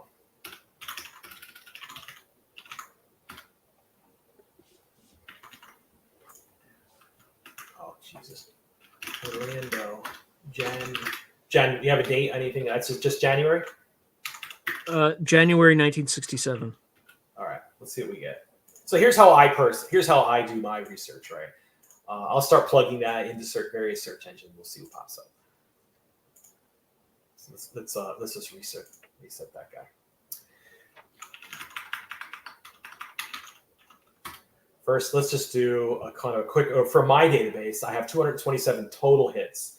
There's going to be some redundant ones because there's sometimes reports appear in multiple databases. Let's look for. So my database is not geocoded yet, so I have to just type in phrases.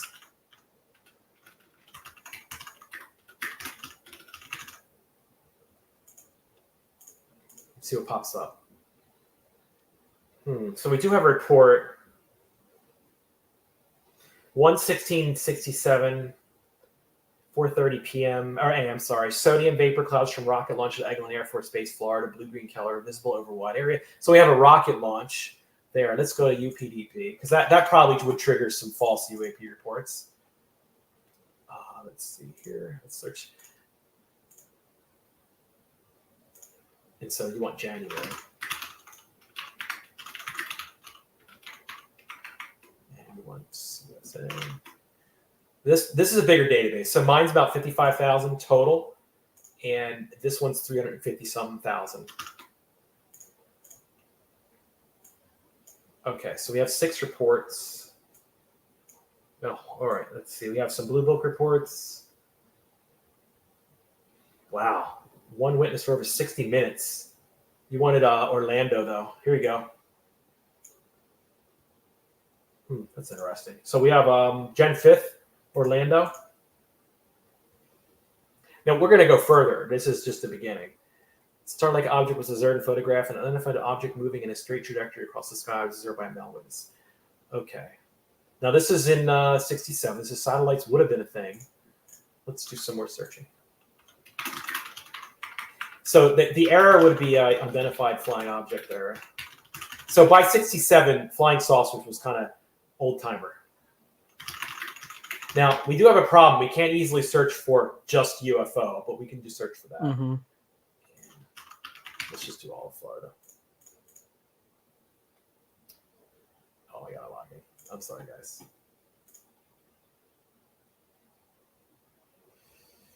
Why am I required to do this? Hold on. One browser, guys. We're winging this.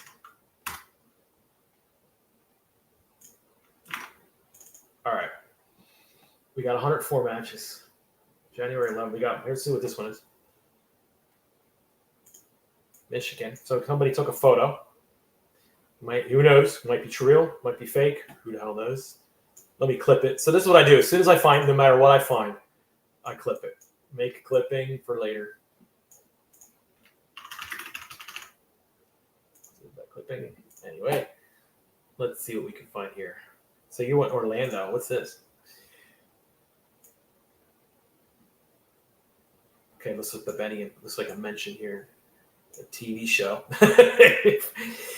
40%. One out of every 40 Americans. We got the Beatles. We got the Beatles. Is that the Joker? Yes. It's a Joker. Yeah, from old school Batman. Anyway, sorry. Joker, Focus. yeah. Let's see here. Let's sort this by date. Let's boil it down to Orlando too. Is there any reason why we're searching for this?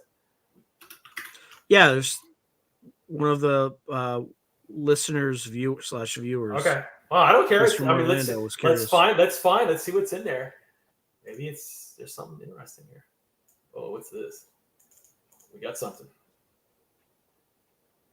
UFO investigators. If you see any UFOs, remember. It looks like Nightcat. Let's get that second. Don't take that. Sorry, guys. I'm making a clipping.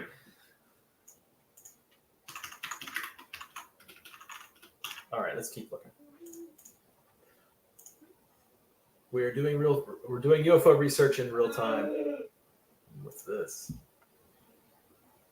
We have Betty, another article about Betty Hill.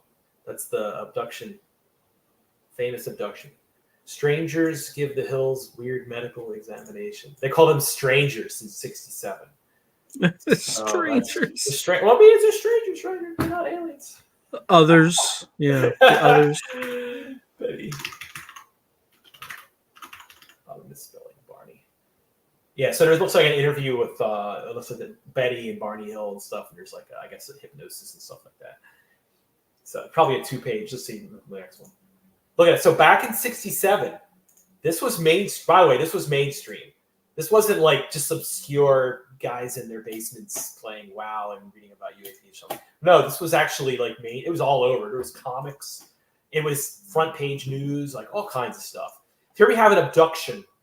This is an abduction related, thing, which today would be considered very, kind of out there, maybe a little bit on the woo side. Yeah, back then it's just, everyday mag. It's Orlando Sentinel. That's cool. Let's see what else we find. Got something here. What's this? So kind of Red Secrets. So the Soviets. Soviets. The Russians. What's this? Word filtered out of East Germany that there had been reports of unidentified flying objects sighted. Well, we're going to get that one. Don't know what that is, but you never know. Let's get that one. What's this picture? You can see, like, this is like a crawl through history. Soviet transmission. He's listening to the Soviets. That's pretty cool. So basically, we just had a newspaper article where the dude is tuning into Soviet transmissions and they're picking up UFO reports. And by the way, in '67, the Soviets their scientists, their astronomers did say they were seeing UFOs, and that appeared in Western newspapers. I posted some of those. So anyway, let's see. This is Vali, I think. Really small print.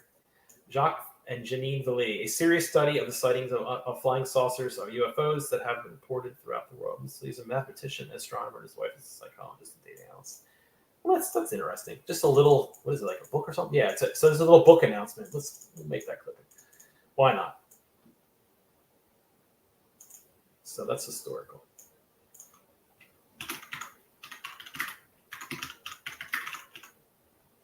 Yeah, now this kind of information is actually, sometimes you just want to know, well, when did the book come out exactly? Sometimes that's important. What was the response to the book? Things like that. How was it reviewed? Oh, we got something. What is this? Orlando Evening Star. Okay, what's this? Where is this? UFO stars one in Lake County. Hold on. Yeah, another obviously a useful research aid would be Lake County, Florida. I'm just assuming that's yeah. All right, so this is a county near Orlando. Looks like we found something. Jan 24th, 67. Well, I don't know my geography about Florida, but where's Gulf Breeze in relation to Orlando? Great question. Yeah, you got to forgive me. I visited Florida sometimes, but we got to look. Let's see here. It's northwestern, very high up there. Didn't really realize that. Yeah, I had no idea. Near Pensacola. Yeah, on the Panhandle. There was a big flap there. Was that the 80s? Big flap, I think. Yeah, I think it's associated with like Stephen Greer and stuff like that. Well, but I think there was a flap though, like pre-Stephen Greer. Well, let's look it up. Let's see.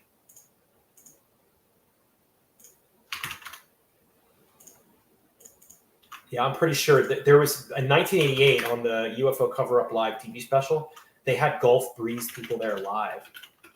And also, if I remember right, Bob Exler went there in person. Yeah, there's like Bob, NASA physicist, I was a mission specialist, Bob Exler. Yeah, we have a bunch of early 90s reports. Like I was saying, there was some sort of flap, Gulf Breeze, 1990, military jets chase dome saucer. There you go. That's very 50s, by the way. That's 1990, though. There's all kind. You can see right here, like, so far, all I've been able to do is just get all the text in and normalize the text. The next steps will be to geocode all of this to get that narrow it down to latitude, longitude accurately or reasonably accurately, and then get it mapped. I just haven't had the time, and I got to this point where now that it's searchable, it's like, okay, this is useful to me. But you can see Gulf Breeze, Florida, over and over again. Engineering family, just tons and tons of reports, all kinds of shit. So engineering family, what's that about? Standard GB saucer over trees. That's shorthand for something. Shoreline Park. It's in a book. 510-88. Now, what's interesting, you can see these reports here and the dates, and you can go in the newspapers and try to find any associated articles, and sometimes you do find them.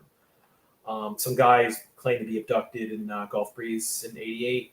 Like, you'll see there's flaps, and when the phenomena spikes, whatever the phenomena is, it shows up as all of these different reports from all these different people, from sometimes high quality people making reports.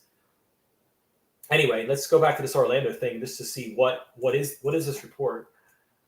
Okay, Silver Lake Drive in Silver Lake. So where is Silver Lake?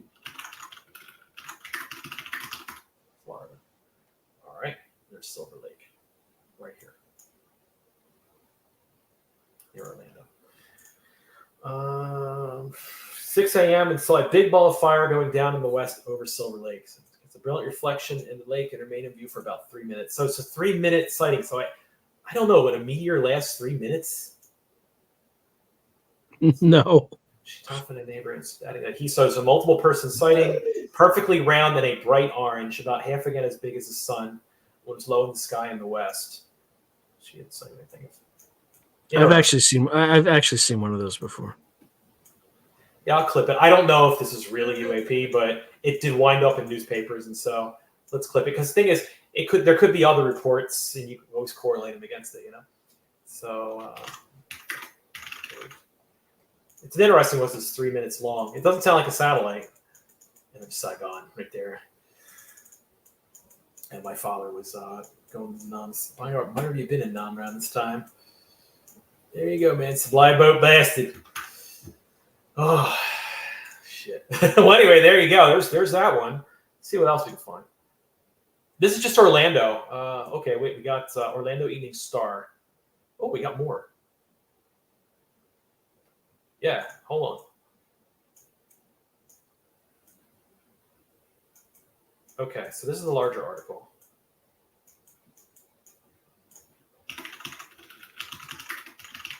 Okay, let's see what this is. Okay, so he got after a flurry of telephone calls to the Sentinel Star's Metropolitan Desk report earlier this week, their roving reporter drifted out to the Colonial Plaza Mall to ask people. So that basically they sent the reporter out after getting a bunch of calls. And that was this is January 21st. So they were just talking to people. One guy said, "I think they come from both Earth and space. We can't be the only form of life in the universe." Blah blah blah. So this is just kind of like a special interest right there. Let's see what else we can find. Yeah, what else are we searching for? Florida, Orange County, Orlando. Okay. So that was interesting though. They received a flurry of calls. So something was seen, is what it sounds like.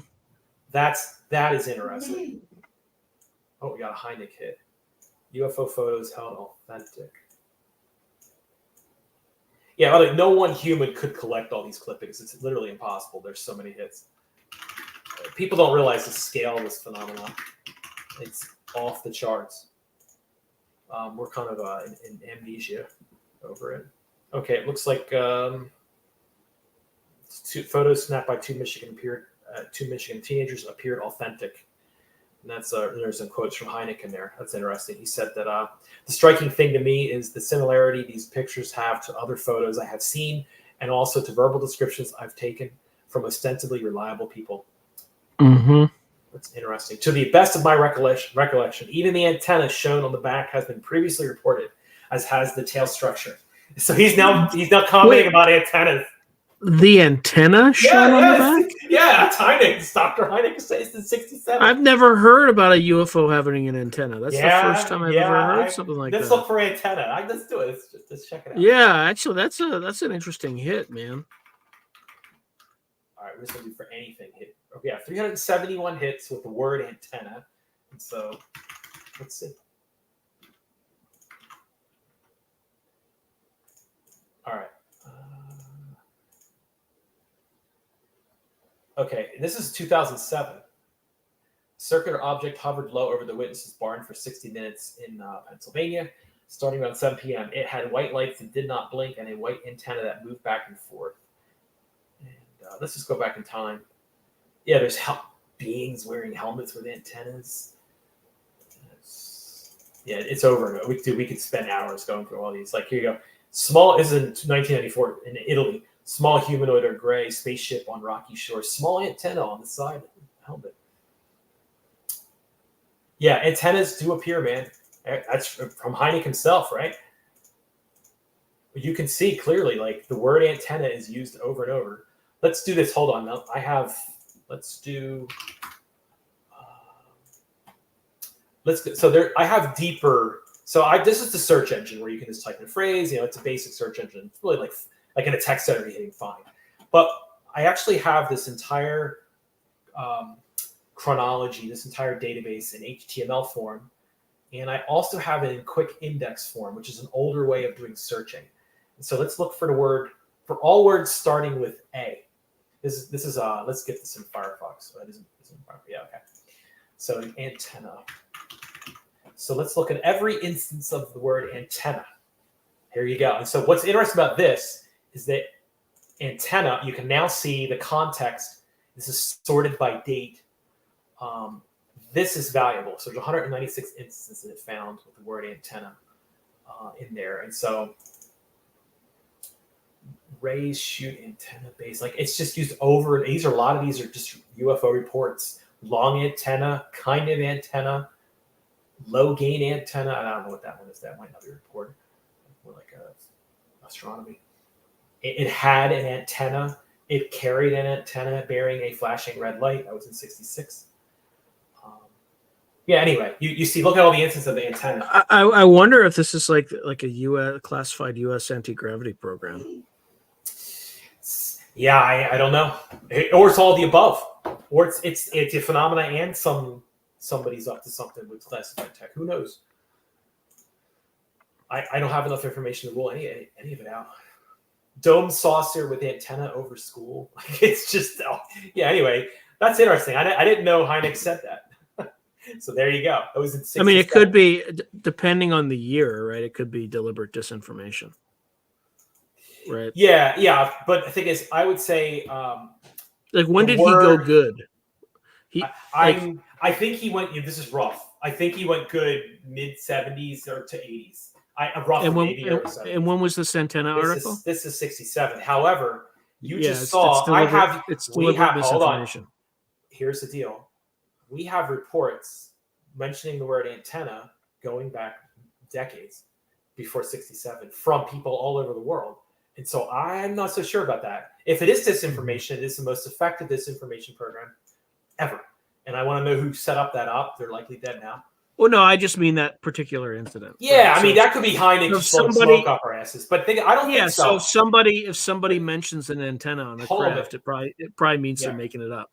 I mean, I'm not saying that's what it was. I'm just saying that would be the use 60s, case for that. In the mid to late 60s, there was this period. Remember, that was the Condon Committee at University of Colorado, Dr. Condon. There was a little bit of openness to the phenomena peaked out, both on the Soviet side and the U.S. side. And so in this case, I think Heineken is just saying what's being reported to him. I mean, that's all he's reporting. He's just saying people reported antennas. He's not saying there really were antennas, right? I doubt he would lie about the reports. However, is there any way that you can correlate where you're seeing like reports with antennas? In other words, hear me out. I have the data, but I don't have the. If there were a secret program that the U.S. had, right, they would correlate or cluster in a particular location.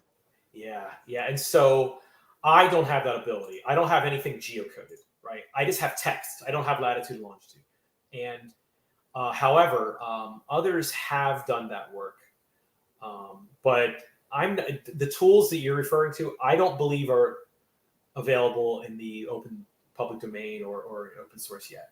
So not to the extent, not at a professional level anyway, not like at a really useful level. Like I just searched. What's really weird? That's strange. I should find many more hits. Oh, I'm going through. I've limited it. Stand by. Okay, so let's look for antenna. Let's see how many hits show up in UPDB's database. It's going to get a lot. Oh, it's still limited to Florida. Stand by. Sorry, guys. There we go. Okay, so it has 884 reports with the word antenna. The most recent's in 2023. Go. Let's check that one out from MoveBomb. So tic-tac-like shape object hovering around a cloud. Oh, we actually have media. Looks like an image. The typical image, a blob. Who knows? Restricted. It was so. This is a UAP flying restricted airspace near Harry Reid International Airport. Interesting. So basically, where is Harry Reid International Airport? Is that what used to be McCarran? Sorry, Phil. No, I've heard of it. It's in Las Vegas. I think so. Yeah, if it's in Las Vegas, it used to be McCarran.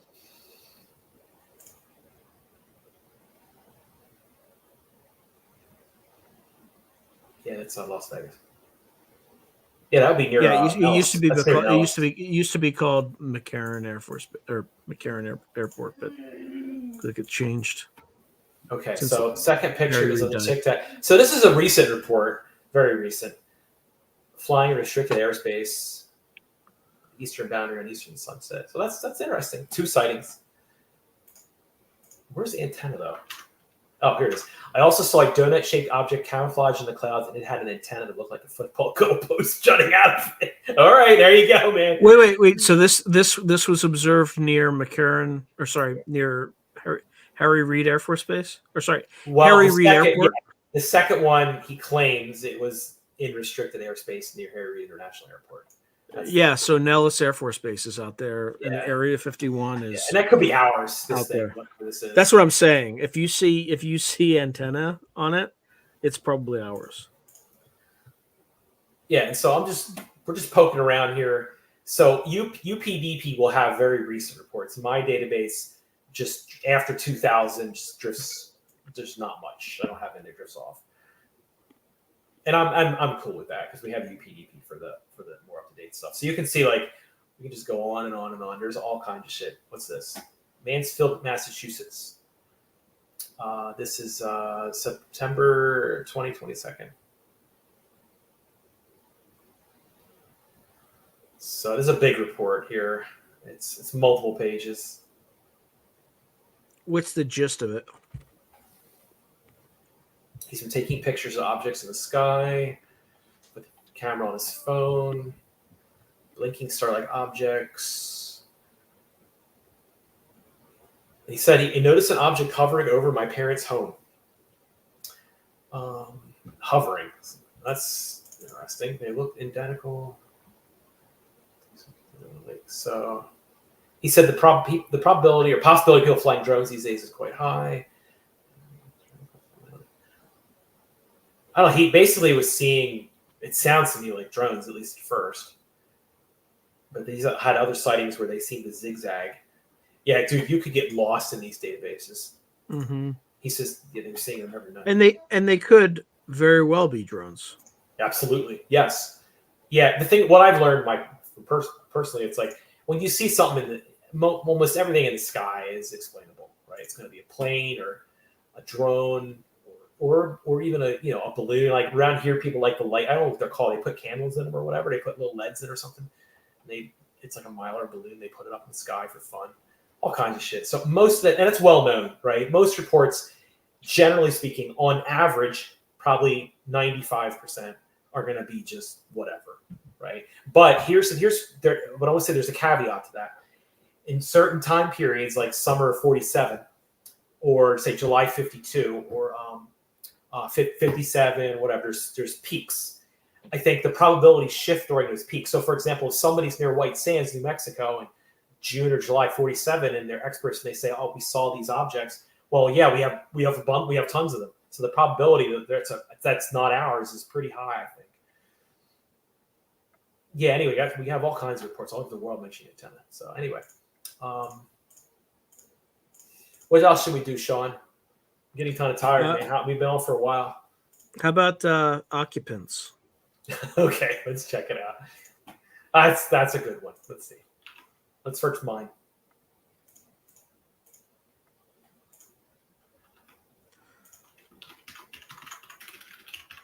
Oh, hold on. First, I'm going to search newspapers. What should we search for? Flying saucer occupant. We got to try to predict what would editors use. What would the people use? Well, it depends on the time period. If it's like the 50s, it's like some. spacemen or something. We don't have much for flying saucer occupant. We have one from 69. Hundreds of people all over the world now claim to have actually met and conversed with the, quote, flying saucer, unquote, occupants. UFOnauts. So there's an article. It's a big one. Saucers sweep South America. So there's a South American wave. We're going to get that clipping. Scores of low-level sightings. And even brief landings reported in Brazil, Uruguay, Chile, and Venezuela. Interesting. So it's summer of 67. England had a wave. Spanish Air Force had a wave. Yeah, this is not a U.S.-only thing. There's another Heineck reference here. Swedish delegate revealed that the National Defense Research Institute in Sweden had launched a UFO study program in response to public pressure. This is 69. Yeah, so as I was saying earlier, it's in the 60s, the public had seemed to reach a form of acceptance that the phenomenon existed and that the authorities were not revealing everything they knew. Let me show you this. So just to give you an idea, like how common and how culturally accepted saucers were back in the day. Look at these. So these are not all of them. Hold on. These are, let's see what I do. Okay. So these are comics I started collecting. Okay, for example, this is 1950, June 1950. And what it's about is, it's about crash retrievals. So here you go. Secret Agent X9, quote, "Wait, all this stuff looks authentic. These photos of crashed saucers and the pictures of the tiny saucermen. Do we want foreign agents to latch onto this stuff? Sure, Phil. But I saw 2 of the saucermen alive. This is the top drawer secret info. Maybe you saw 2 live saucer pilots, and maybe we did it with mirrors to condition you for this job." So it's just a comic. "Tell me straight, is all this just a propaganda hoax? I'm not at liberty to say, Phil, but you're at liberty to sell the stuff to Miss K. Summer." Anyway, this emerged in, popular culture big time in the 50s. Like crash retrievals, especially in 1950. They were not, they were well known. This was not a secret. It just goes on and on and on. Let's see. I searched my own clippings for the word comic, and I wanted to show you this. Okay, so in 60, 67, 68, around that time period, there's a famous comic named Otto Binder. He invented, if from memory serves me correctly, he was involved in like Superman, Superwoman comics. He's really well known in the comic world. He also was a contractor for NASA. He would like do comics for them and stuff, and illustrations and things. And so he had this cool UAP comic. And here's one here. And he basically illustrated what was going on. And this would appear, these articles would appear, like, let's give you an idea, right next to just normal things in newspapers. Like, this is the comic page, word game. There's a flying saucer, backyard landing. Flying saucers should know to land in airspaces where even helicopters would not dare to descend. Operating on some unknown electromagnetic field propulsion, the UFOnaut pilots can guide their craft with absolute precision. That's pretty precise. Yeah. Anyhow, there's some cool books on Otto Binder. He led a tragic life, unfortunately. His whole family, I would say, tragedy struck. I think it was in the late 70s. The guy who made this comic, by a certain time, his wife was dead. He was dead, and his child got ran over. Like, it was bad. It was a really sad story. He's probably getting too close. Yeah, it's really sad. Yeah, and so this is called the Our Space Age comic. Okay, January 3rd, 1968, Belgrade. Over 3,000 witnesses watched 3 cylindrical UFOs, some 50 to 60 feet long, that glowed a deep red or hovered over the city for 20 minutes, allowing photos to be taken that Yugoslav officials are studying. So, saucer scoop, George Fawcett. Interesting. It just goes on and on. This is an endless, bottomless topic. What's this? Oh, this looks like Sasquatch. What does this do? Okay, wait, hold on. This is a funky one. Michigan. UFO Robots and Monsters 2. August 1965, near Monroe, Michigan. Unconfirmed is the story of Christine Van Acer, who claimed she and her mother were menaced by a 7-foot shaggy monster man who had apparently landed in a flying saucer. There you go, man. Yeah, there you go. Bigfoot and UFOs. Shaggy man. That is it. It's a shaggy man. Yeah, so this comic's actually really good. You know what's cool about this comic? I've plugged this comic's these illustrations into DALL-E and other AI image generators. These are seed images, and the results are incredible. And then I take the results and put them on UFO Twitter for fun. August 19th, 49, the Mojave Desert, 2 prospectors were startled to see a flying saucer crash land. Then 2 small humanoids dash out among the sand dunes, where the witness could not find them again. And actually, that is a story. That's in the lore deeply. That something crashed and then 2 small occupants crawl out. I wonder what happened to them. Yeah, anyhow. Probably picked up by somebody. They phoned home, or we got them. Maybe we got them. You know what I mean? I would hope we How come that never happened when I lived in the Mojave Desert? I spent like 4 years there, and nothing like that happened to me. What's this? Okay, Seattle Flat, EM Tricks. This is 68, I think. Pilot reports that as the 9 this sounds like Kenneth Arnold. 9 dis over this is something different. 9 dis over Seattle approaches plane. His clock stopped and his compass swirling crazily from 130 to 300 degrees. Typical quote electromagnetic effects from UFOs. So just the stuff I'm reading is in comics and newspapers all over the country. Like I only collected a few, but they're easily found. Just look for Otto Binder in the late 60s. Here's what I would love to have is all of these comics in one compilation, but somebody'd have to track down the copyright. What's Otto Binder's background? Would he have had knowledge of this stuff? Oh yeah, he published several books with a friend on UAPs and related topics. This man was really. But was he like national security intelligence adjacent at all? He did work with NASA for a bit. Worked for them, I should say. He has a Wikipedia entry, so this guy's famous. He's the co-creator of the Supergirl comic. Wrote manuscript for Captain Marvel Adventures. Let's see here. He wrote thousands of stories and comics. He started in the 30s. Wow. So in amazing stories and stuff like that. This guy was extremely prolific. I have a whole book of him here with his work. Books. Yeah, he was also a big proponent of ancient astronaut theory. His books are fascinating. They're written in they're very deep, kind of slow reads. I really like them. His Binder's theory was that human beings are Homo hybrid, an interstellar crossbreed, half human, half extraterrestrial. He first discussed this hypothesis in his 1968 book, Flying Saucers Are Watching Us, later called Unsolved Mystery from the Past. Anyhow, he has a big, you can see this guy's well known. He has a big Wikipedia entry here.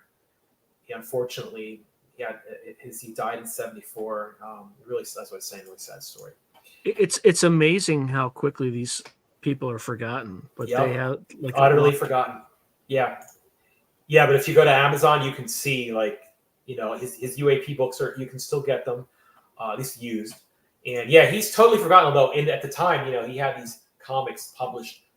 He first started just publishing space related comics, which was the space age, right? That's why it's called Our Space Age. And then he started to cover UAPs in his comics. What's this one? Okay, UFO blasters, Soviet saucers. So here he's covering. This is really advanced for 66, by the way, super advanced to cover anything Soviet related and for UAPs. And an unidentified place in Russia, a hovering UFO sent down rays that caused a plant making heavy war tanks to explode. It's like Soviet reports of enemy UFOs. Wait, is this an actual report or is he just making this up? No, this is real. I mean, real meaning he was told this or learned of this from somebody. By the way, there are weird UFO reports from the Soviet Union. I never know what to make of them. But keep in mind, in the late... Or reports that these guys actually, craft actually destroyed a tank manufacturing plant? Let's look. I don't know. By the way, just so you know, I'm kind of holding back.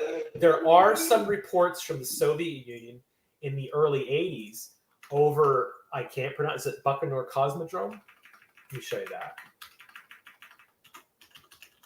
Cosmodrome. Is it Cosmodrome? Sorry. Okay. Yeah, so I don't know about that specific report. However, there are exotic, strange reports that came out of Russia or Soviet Union. So the Baikonur Cosmodrome in Kazakhstan. 2 UFOs allegedly hover above the Cosmodrome for 14 seconds. One of them directly above launch pad number 1. This is 1982. On June 2nd, this is the weird thing. On June 2nd, bolts and rivets are found that supposedly have been sucked out of the support towers and welded sections have come apart. The other UFO hovers above the adjacent housing complex, knocking out thousands of panes of glass or making fine holes in them. The Cosmodrome is said to be put out of action for 2 weeks. So it seems like, I don't know if this is, first of all, the first red flag for me is, if that really happened, I think it would take longer for the Soviets in 2 weeks to repair it. It's the Soviet Union, right? So, but hey, by the way, I did track the literature down for this, and it does appear in the literature, the lore, and you could research it more. So I'd have to go to archive.org to find that. But yeah, this appears in multiple chronologies. By the way, the Baikonur Cosmodrome incident, it's in a whole bunch.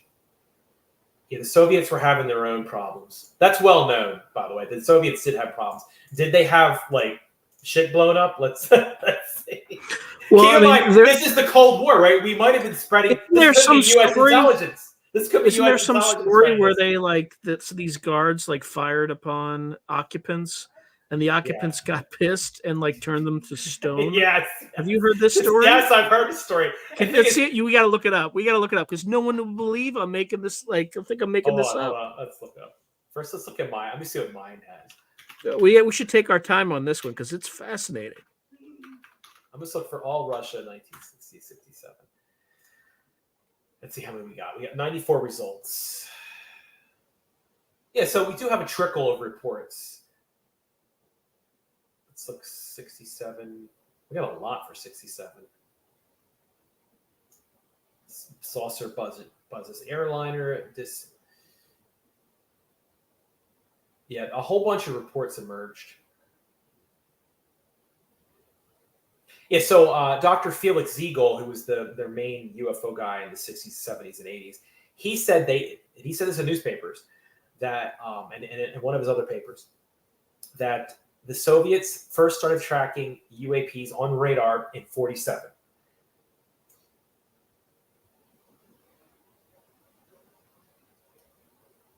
Yeah, I don't know how we find this one exactly. Let's look for USSR. No, we're getting nuke tests now. Look for Russia. I'm getting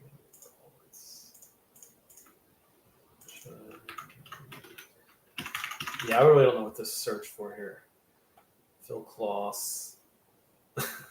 So in my database, I have everything there. I have rumors, debunkers, just anything. I got U-2 spy plane stuff, just all kinds of shit. Let's look for 1965. Let's narrow it down to 1966. All right, I'm trying to narrow it down here. Let's go back to the newspaper article.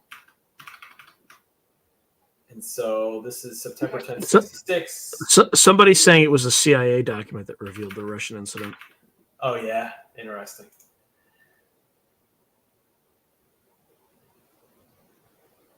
Yeah, I don't know. I don't know how to find that one in mine. If it's assuming I even have it in there, I have a lot of these Russian reports. Most of them just like saw something in the sky.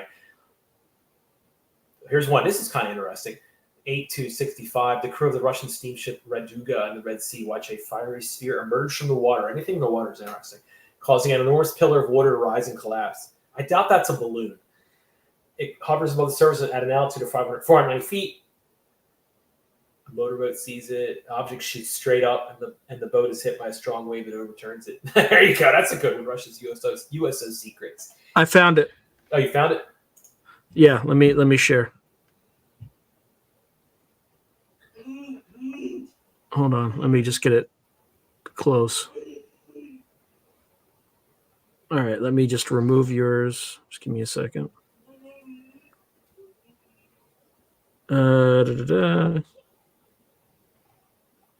Share screen. There we go. Let's make sure everybody can see that. All right. You see that? Yeah. All right. I'm just. All right. And now that you have this up, this is okay. This is Mishap Cosmic Revenge. I could probably find this in my database. All right. As you're looking, I'm just going to read through this so people can watch it. All right. So let's see. So Russia International paper reports alleged evidence on mishap involving UFO Kiev, Holos, Ukraine. So this is like 1993. So after Mikhail Gorbachev dissolved, and so it's not Soviet Union, this is Russia. In 1991, the KGB top secret intelligence administration, a lot of material from that department found their way abroad, in particular to the CIA. As reported by the authoritative magazine Canadian Weekly World News. Canadian Weekly World News. Let's keep that in mind. The U.S. intelligence obtained a 250-page file on the attack by a UFO on a military unit in Siberia.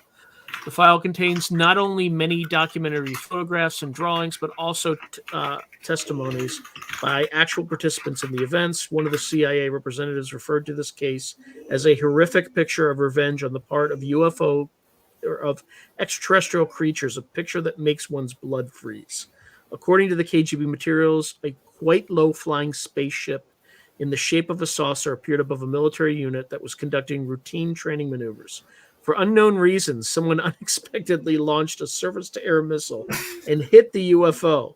It fell to Earth not far away, and 5 short humanoids with large heads and large black eyes emerged from it.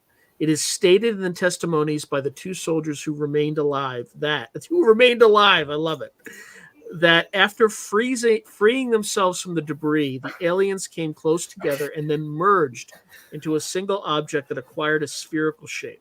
That object began to buzz and hiss sharply and then became brilliant white. In a few seconds, the spheres grew much bigger and exploded by flaring up with an extremely bright light. At that very instant, 23 soldiers who had watched the phenomenon turned I found the report, by the way. I found it in a French chronology. Only 2 soldiers who stood in the shade and were less exposed to the luminous explosion survived. The KGB report goes on to say that the remains of the UFO and the petrified soldiers were transferred to a secret scientific research institute near Moscow. Specialists assume that a source of energy that is still unknown to Earthlings instantly changed the structure of the soldiers' living organisms, having transformed it into a substance whose molecular composition is no different from that of limestone. A CIA representative stated, quote, "If the KGB file corresponds to reality, this is an extremely menacing case. The aliens possess such weapons and technologies that go beyond all our assumptions. They can stand up for themselves if attacked." No shit. Yeah, I found this report. I think it's on 10/13/87. That's the date I have. This is from a French chronology. All right, let me. Soviet troops in Siberia flying fired at 8:35 during their retreat maneuvers at a low altitude. Do you have it up? Do you have it up? I have something that sounds like it. The surviving aliens retaliated by killing 23 Russian soldiers. Is that the one? Yeah, 23 is the right number. Yeah, the UFO report contains 250 pages of testimony from 2 soldiers who mysteriously survived the attack. So this is from a French chronology that I translated with OpenAI. There's actually claims there's a photo of the accident site. What do you make? There's a photo? I don't know. Yeah, it says there's a dramatic photo of the accident site there in the report. The thing is, all right. Also, I think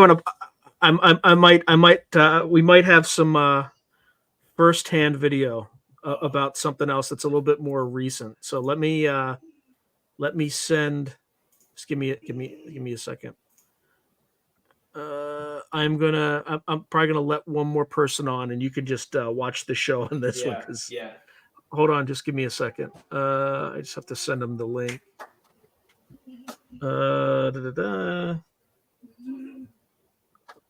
I am pretty slow on this, but okay.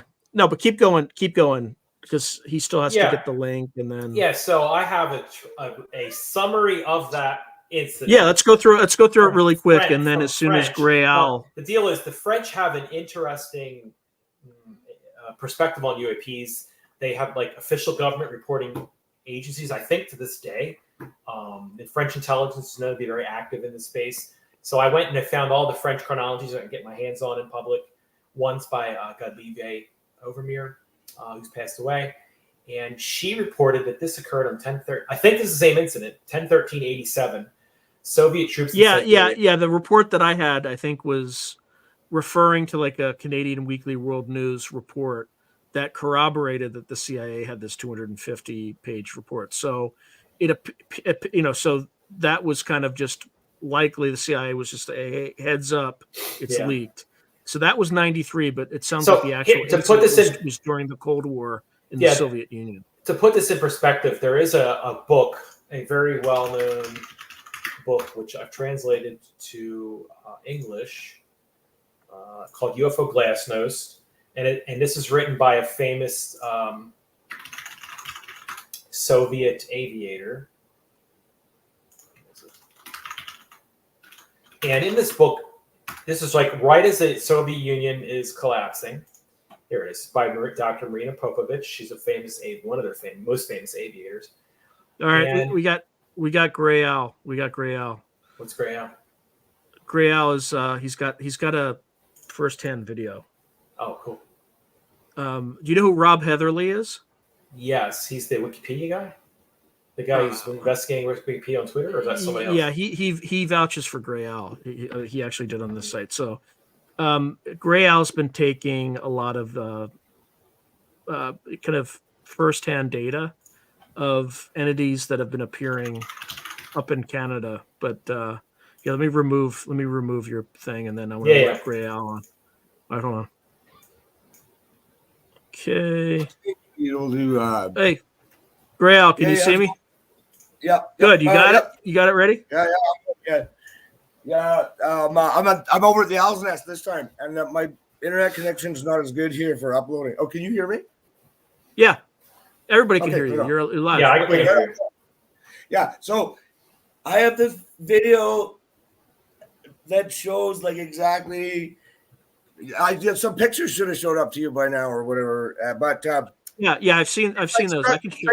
It's like stuck at 82% uploaded to my YouTube channel. So I figured if I could play it on my computer, if you share my screen or something, if you want to see it. Or I can share. Yeah, sure. It's all ready to go. Like it's already. Yeah, share your screen. Sure. Yeah. Yeah. Okay, You got to share your screen. You'll see a thing that says present.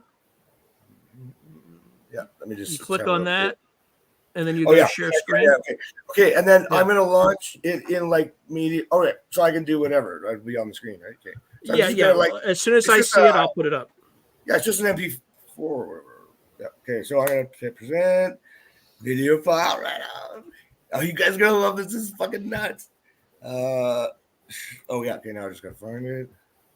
Here it is. And look, it's my artistic license. Like I usually do like some just, little clip from Back to the Future or whatever. This just it's like 2 seconds of just how I introduced the video, but then it just goes to X-rays.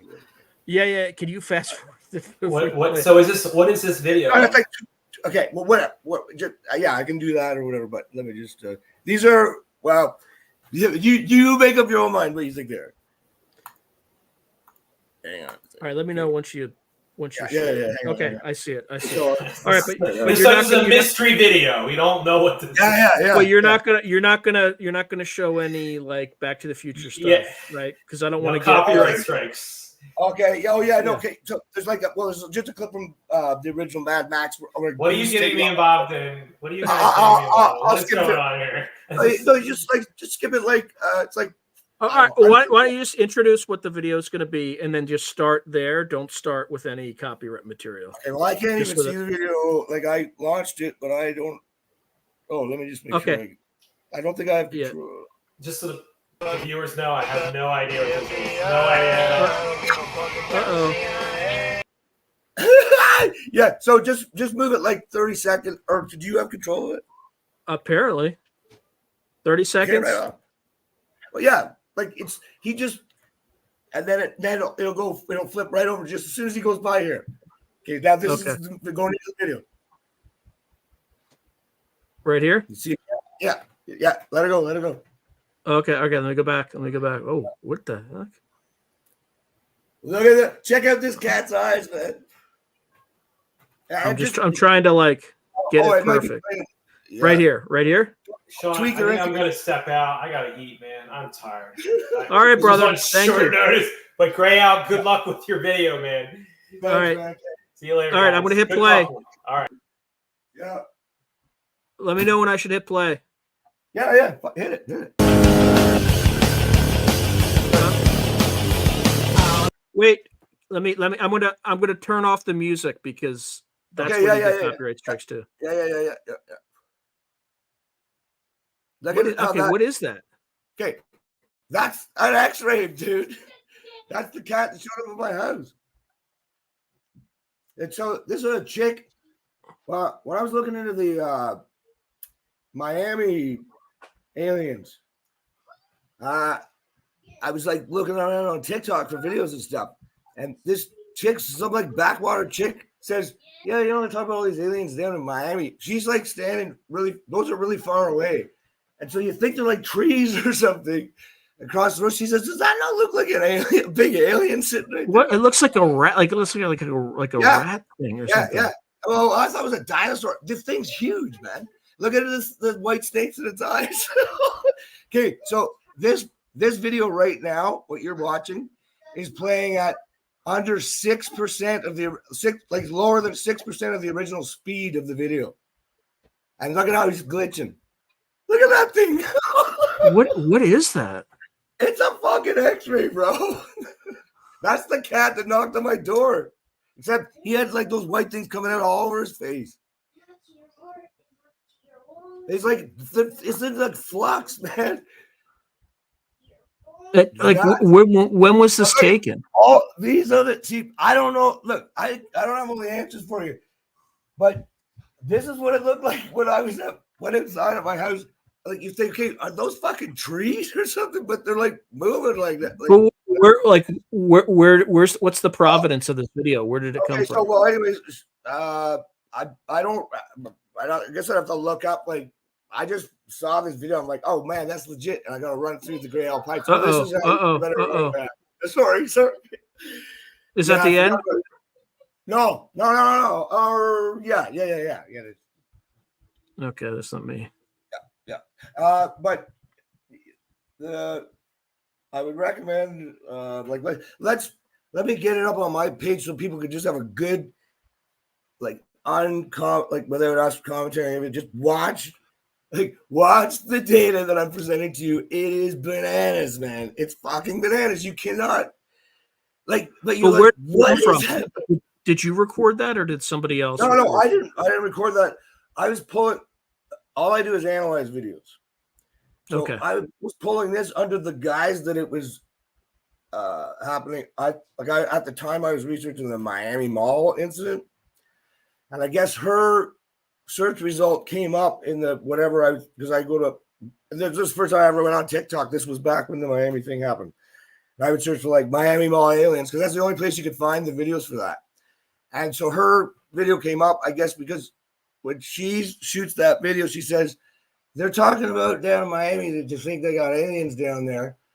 But does that not look like a fucking fake great big alien sitting right across the road there? Like she's probably like she's got a huge block backyard that she's zoomed way across the road into like a field or something. But that video shows all of the characteristics that I isolate in my analyses. Whereby where was she? Every fucking I don't know. I have no idea. I guess I should look that up. Yeah. I it takes a lot of time to do whatever the video. So I started going through. I've got like all these videos I've never even looked at. And that was one of, but the funny thing is, like, okay, so you know what? Because I know what I really, okay, and this is just, and I'm not trying to pull some scam or anything like that.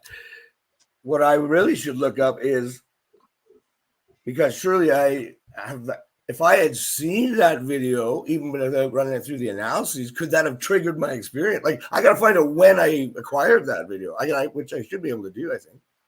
Yeah, you should be able to find in relation to when the event, my visit took place or whatever. So, well, I mean, you might get a visit if no, or maybe like seeing it, you know, God, it's triggered a psychological episode in my head or something. But look, and I'm not going to argue on that vein because that's not what interests me. Like, I'm not here to debate the bunkers or anything like that.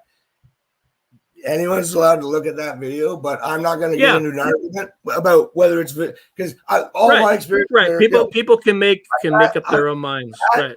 What you saw there, and that's just one cat.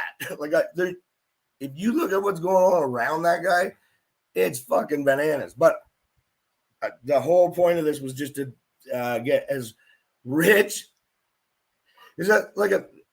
And usually what I do in my videos too is like I cycle because I just use like basic software, but you can like flip it back to the original view of the video and then how you've like whatever, you know, brightness and contrast you've done and everything like that. But I've added nothing to it. The sequence of my real, what I believe to be like one of the sort of keys to the universe of the way this data can be observed is with its lens. It's like you were saying with light. It has to be lensed through an optical filter. Right. So even just like, and just try. Okay, so those still images that I sent you of this guy, because I was just taking screen grabs through it, right? And he never looks the same, really. He kind of does, but he doesn't. And if you pull up when you go and pull up one of those images. Like just whenever you go to look at them, just get yourself a magnifying glass and look at it through the magnifying glass. And like you can like almost look on the other side of the guy. It's nuts. Like you'll see those white snakes coming right out of his. But the other thing that's really wackadoo about this stuff is, and that's what to my point about this paradoxical state that there's like, especially with this field, like there's always some.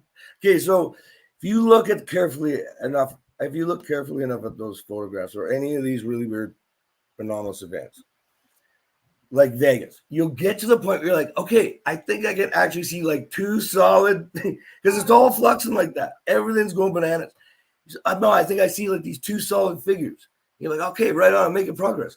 But then if you look at the space in between those two figures, it's like a figure of someone. It's like an entity. And it melts your brain about looking at it the other way. You're like, what the hell is going on here? It's just so impossible. Like it's so impossible, but yet there it is.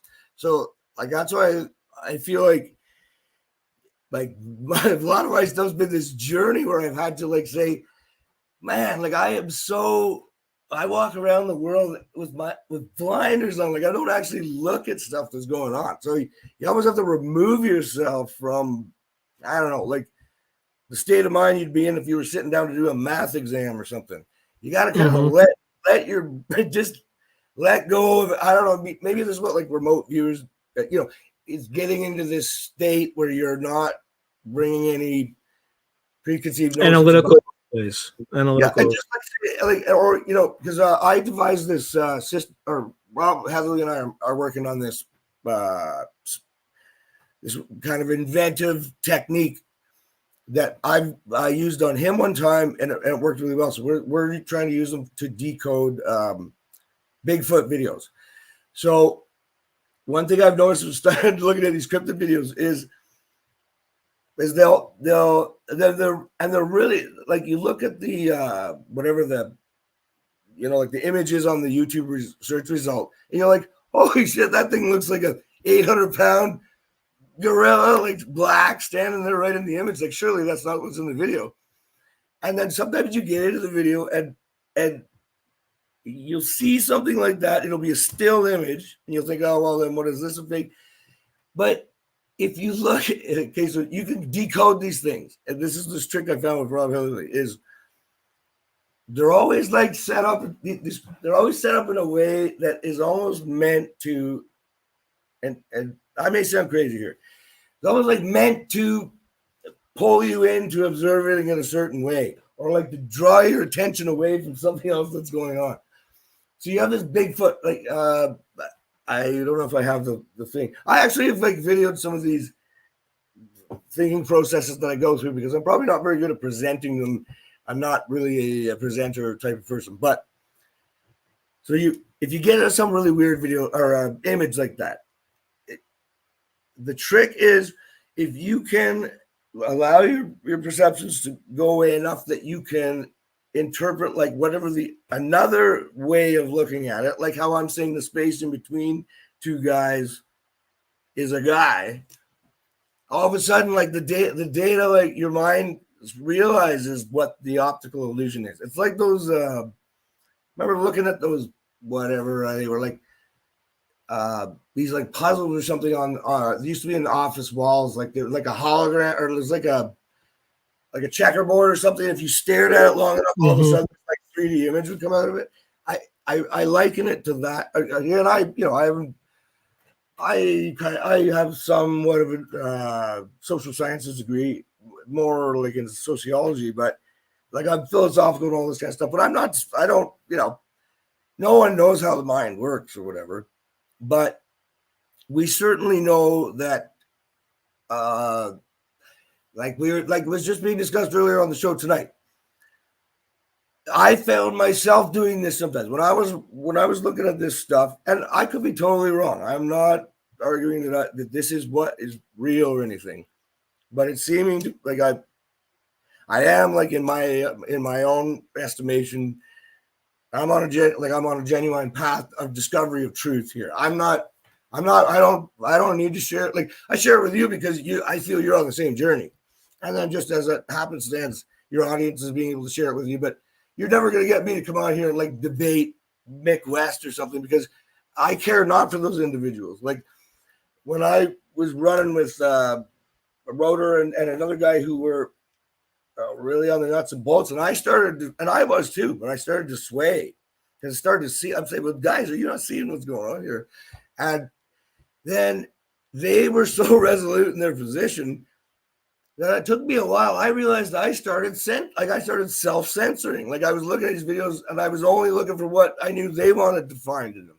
And then I came to this realization, like, wait a minute, I'm not being objective anymore. Like I'm following, I'm like either trying to please them, or I've fallen under the spell of the wanting to be in the mainstream of thinking. Like it was just subtle, but when I am no special person. I'm not trying to like give myself a pat on the back or anything, but some of these like just sort of intuitions I've had of ways to look at these videos and these little like tricks and stuff, they're because you're willing to just do something that you would normally like just, I don't know, like think of some crazy thing and like, let's just try that, like because I never would have got to where I am, sort of how I see these, if I had stuck to like the science program where no, you got to do it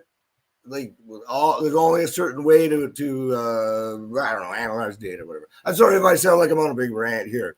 I was just pretty stoked about this because I worked on this quite a while, and I'm giving myself a little pat on the back because this is a pretty good. I never thought I would see such an accurate reproduction of what I saw in real life. So Yeah, I mean, like best case, it's something truly anomalous. Worst case, it's hard to see. Yeah, it's hard to see, but yeah, you could argue it's a baboon if you not here. Oh no, one no, of the no, pictures.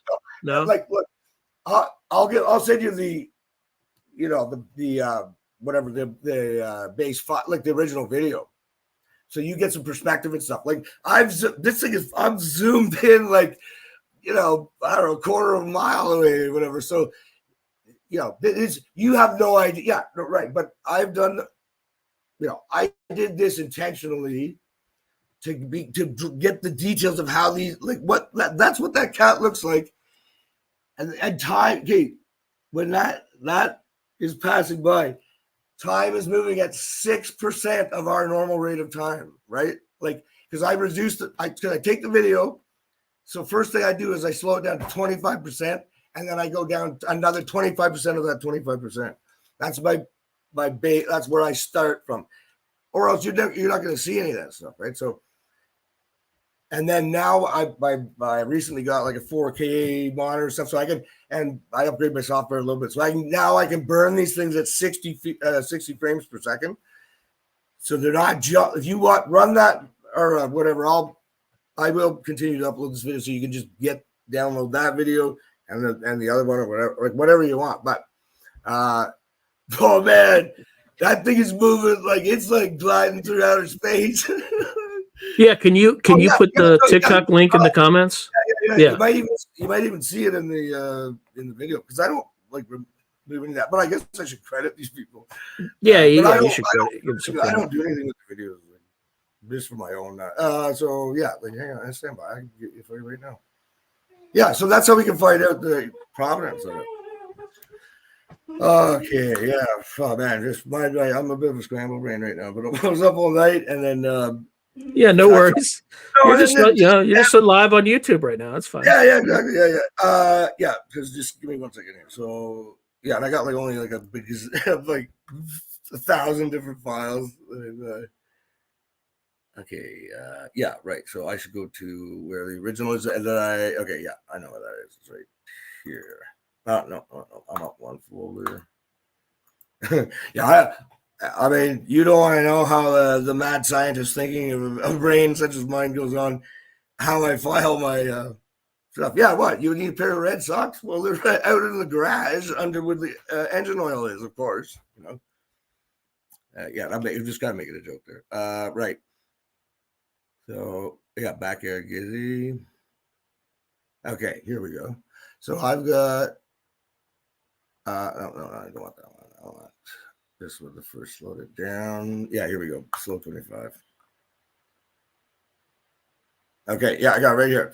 TikTok. Okay, so this is just what it says. There's like a musical note sort of looking thing. I think that's our logo. TikTok. And then under it at the like THE Meg MEG Gal GAL sorry AL ODON. I'm gonna spell that out again. Okay, so the at sign, then the word the THE, and then the second third letter word is Meg MEG, and then the third 3-letter word is Gal GAL. And then the fourth third letter word is Odo, ODO. And then the last letter is the letter N for like Nord Stream or whatever, Okay, so that's the Meg The Megalodon. The Megalodon. I don't know. Maybe that's like a unicorn or something. Or some kind of dinosaur, maybe. Megalodon. No, I was making another joke. Like, I'm a bit dyslexic too, so I thought it was maybe the Meg Gal, and then something I don't know. But yeah, that's what I like the guest comments. What the hell is a gray owl? I know not of this gray owl. Let me just finish with these. All right. I think I probably need to. Yeah, it's a prehistoric giant shark, apparently. We can play the original video. I got it right here too, or if you want, or I don't know. No, I don't want to like.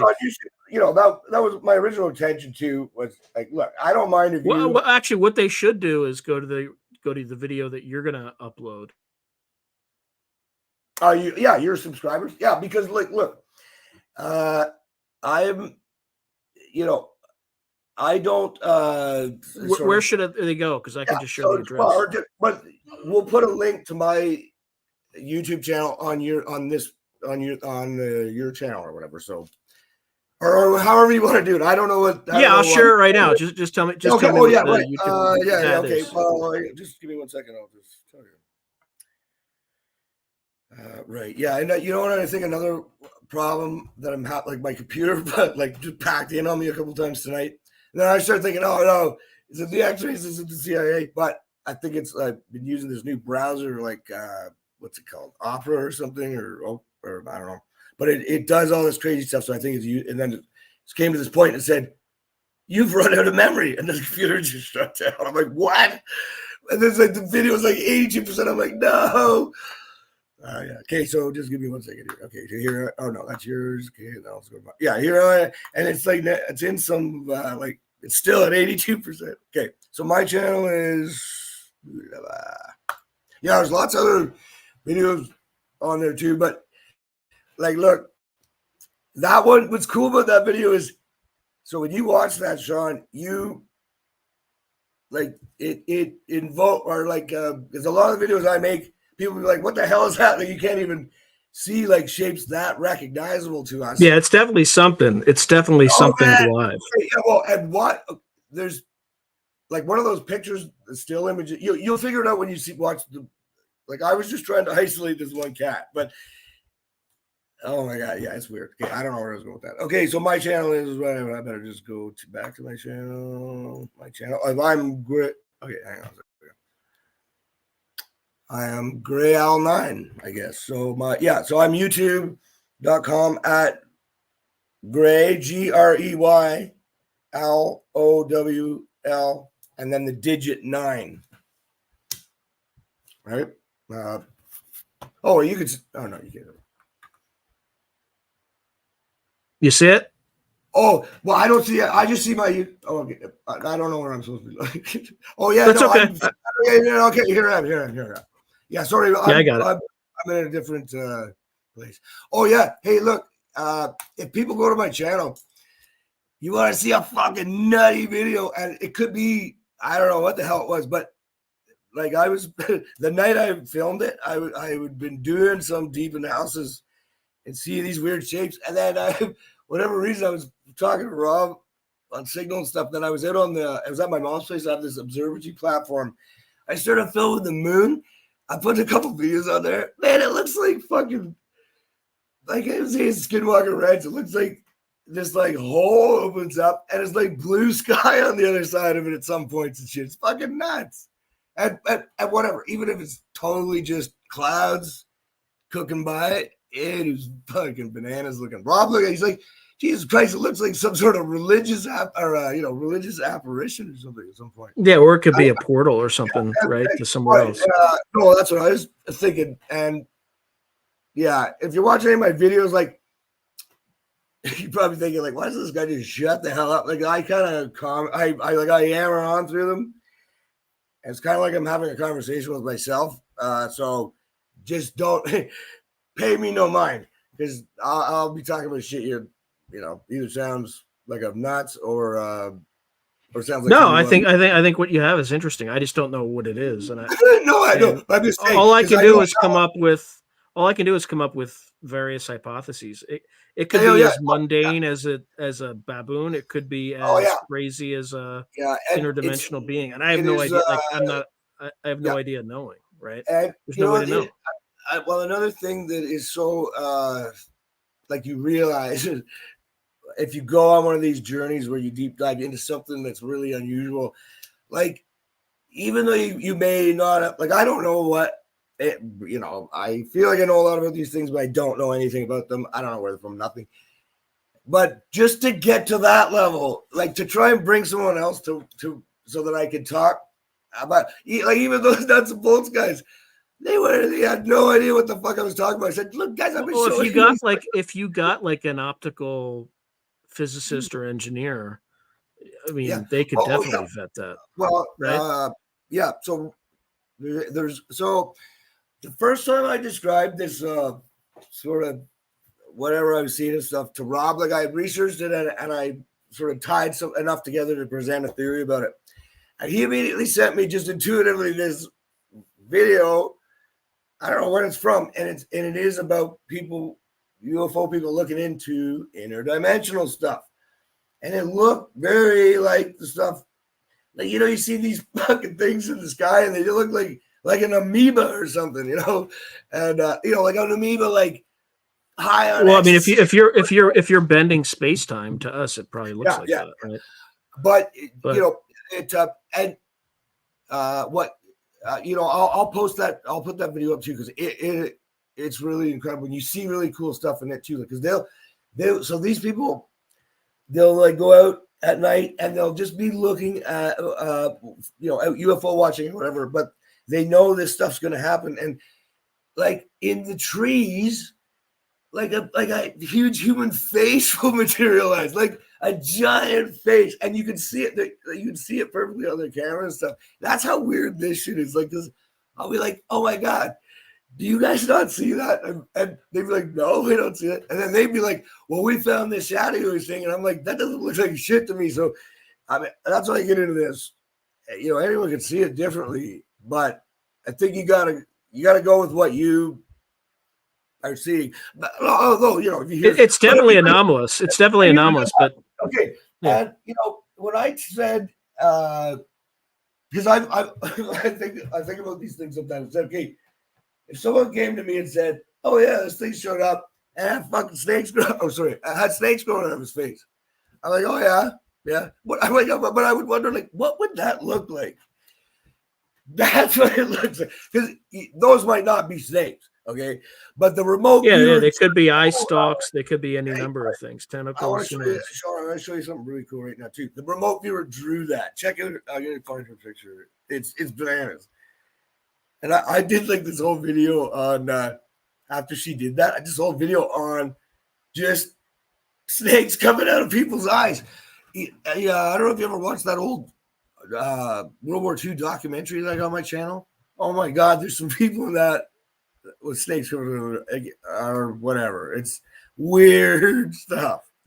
All right, Gray Al. Okay, yeah. We're like 50 minutes. We're not 50, maybe 40. Okay, so Sean, just check your. I'm gonna email you that picture. It's worthwhile in relation to viewing this. Yeah, and make sure people go to Gray Al 9 on YouTube. I mean, it'll be up, I'm assuming, in the next all day you or so. have to do is submit like any major credit card that goes directly to me, and whatever's on there. Anything on this? Yeah, the only reason I would with like put a video up not totally publicly is, I don't know, just because it's gonna make somebody, I don't know, whatever, or YouTube won't let me because I got like a song in it or something. Because you'll notice in my videos too, I do a lot of videos where I try to like use humor to comment on the politic of UFO or whatever stuff. So a lot of people get it, a lot of people don't. And then I do these little things. I know this is not, I wasn't planning on, this was meant for you. If I think it's useful. And I could easily go and just make a copy that has no bells or whistles in it and stuff like that. But another video that people really got to check on my channel. I don't know what it's called. It's like, or it's on my Rumble channel. It's like going like 5 pages in, and you'll see the card is like a couple of hot chicks looking red or something on it. That's the video I was able to draw in the backyard of Vegas off the police body cam. Oh my God, it's bananas. It's more bananas than this. Like this shape-shifting thing is just going to town. And I just put it on this loop. Because you remember the body cam when they got to the backyard, the police like blanked out. They put like a digital interference screen. But I like went in. I'm real creepy or sneaky with my techniques. I was able to peer like past the side of it at one particular angle, and like the loop in that video. I mean, it'd be like under or I don't know the amount of data that transpires in such little time. Because I think the original video here, and so I'm going to let you go, is I don't know maybe a couple minutes or something if it's that long. But you know when you slow it down, you realize how much is happening in the whatever. And you're right, Sean. It never looks the same like twice. It's so bizarre. There's so much weird stuff in there. All right, brother. Hey, later, bro. Yeah, thanks good a lot. night. Yep. And audience, thank you for watching. Definitely watch the video. Definitely go to Gray Owl's site to see more of it. It'll be up there in kind of the next day or so. So just check it out. So But thank you, everyone. Direct those all to Through Grass Darkly, please. Well, YouTube will let me know right away. Trust Oh me. yeah, no. Right. I bet, dude, they are. Oh, yeah, okay, we'll talk about it next time. Okay, later, bro. Okay. Thanks. All right, later. Yeah, Bye. watch that again. It's nuts, man. All right. See ya. All right. Thank you, everyone. You all have a great night and good night. God bless and Godspeed.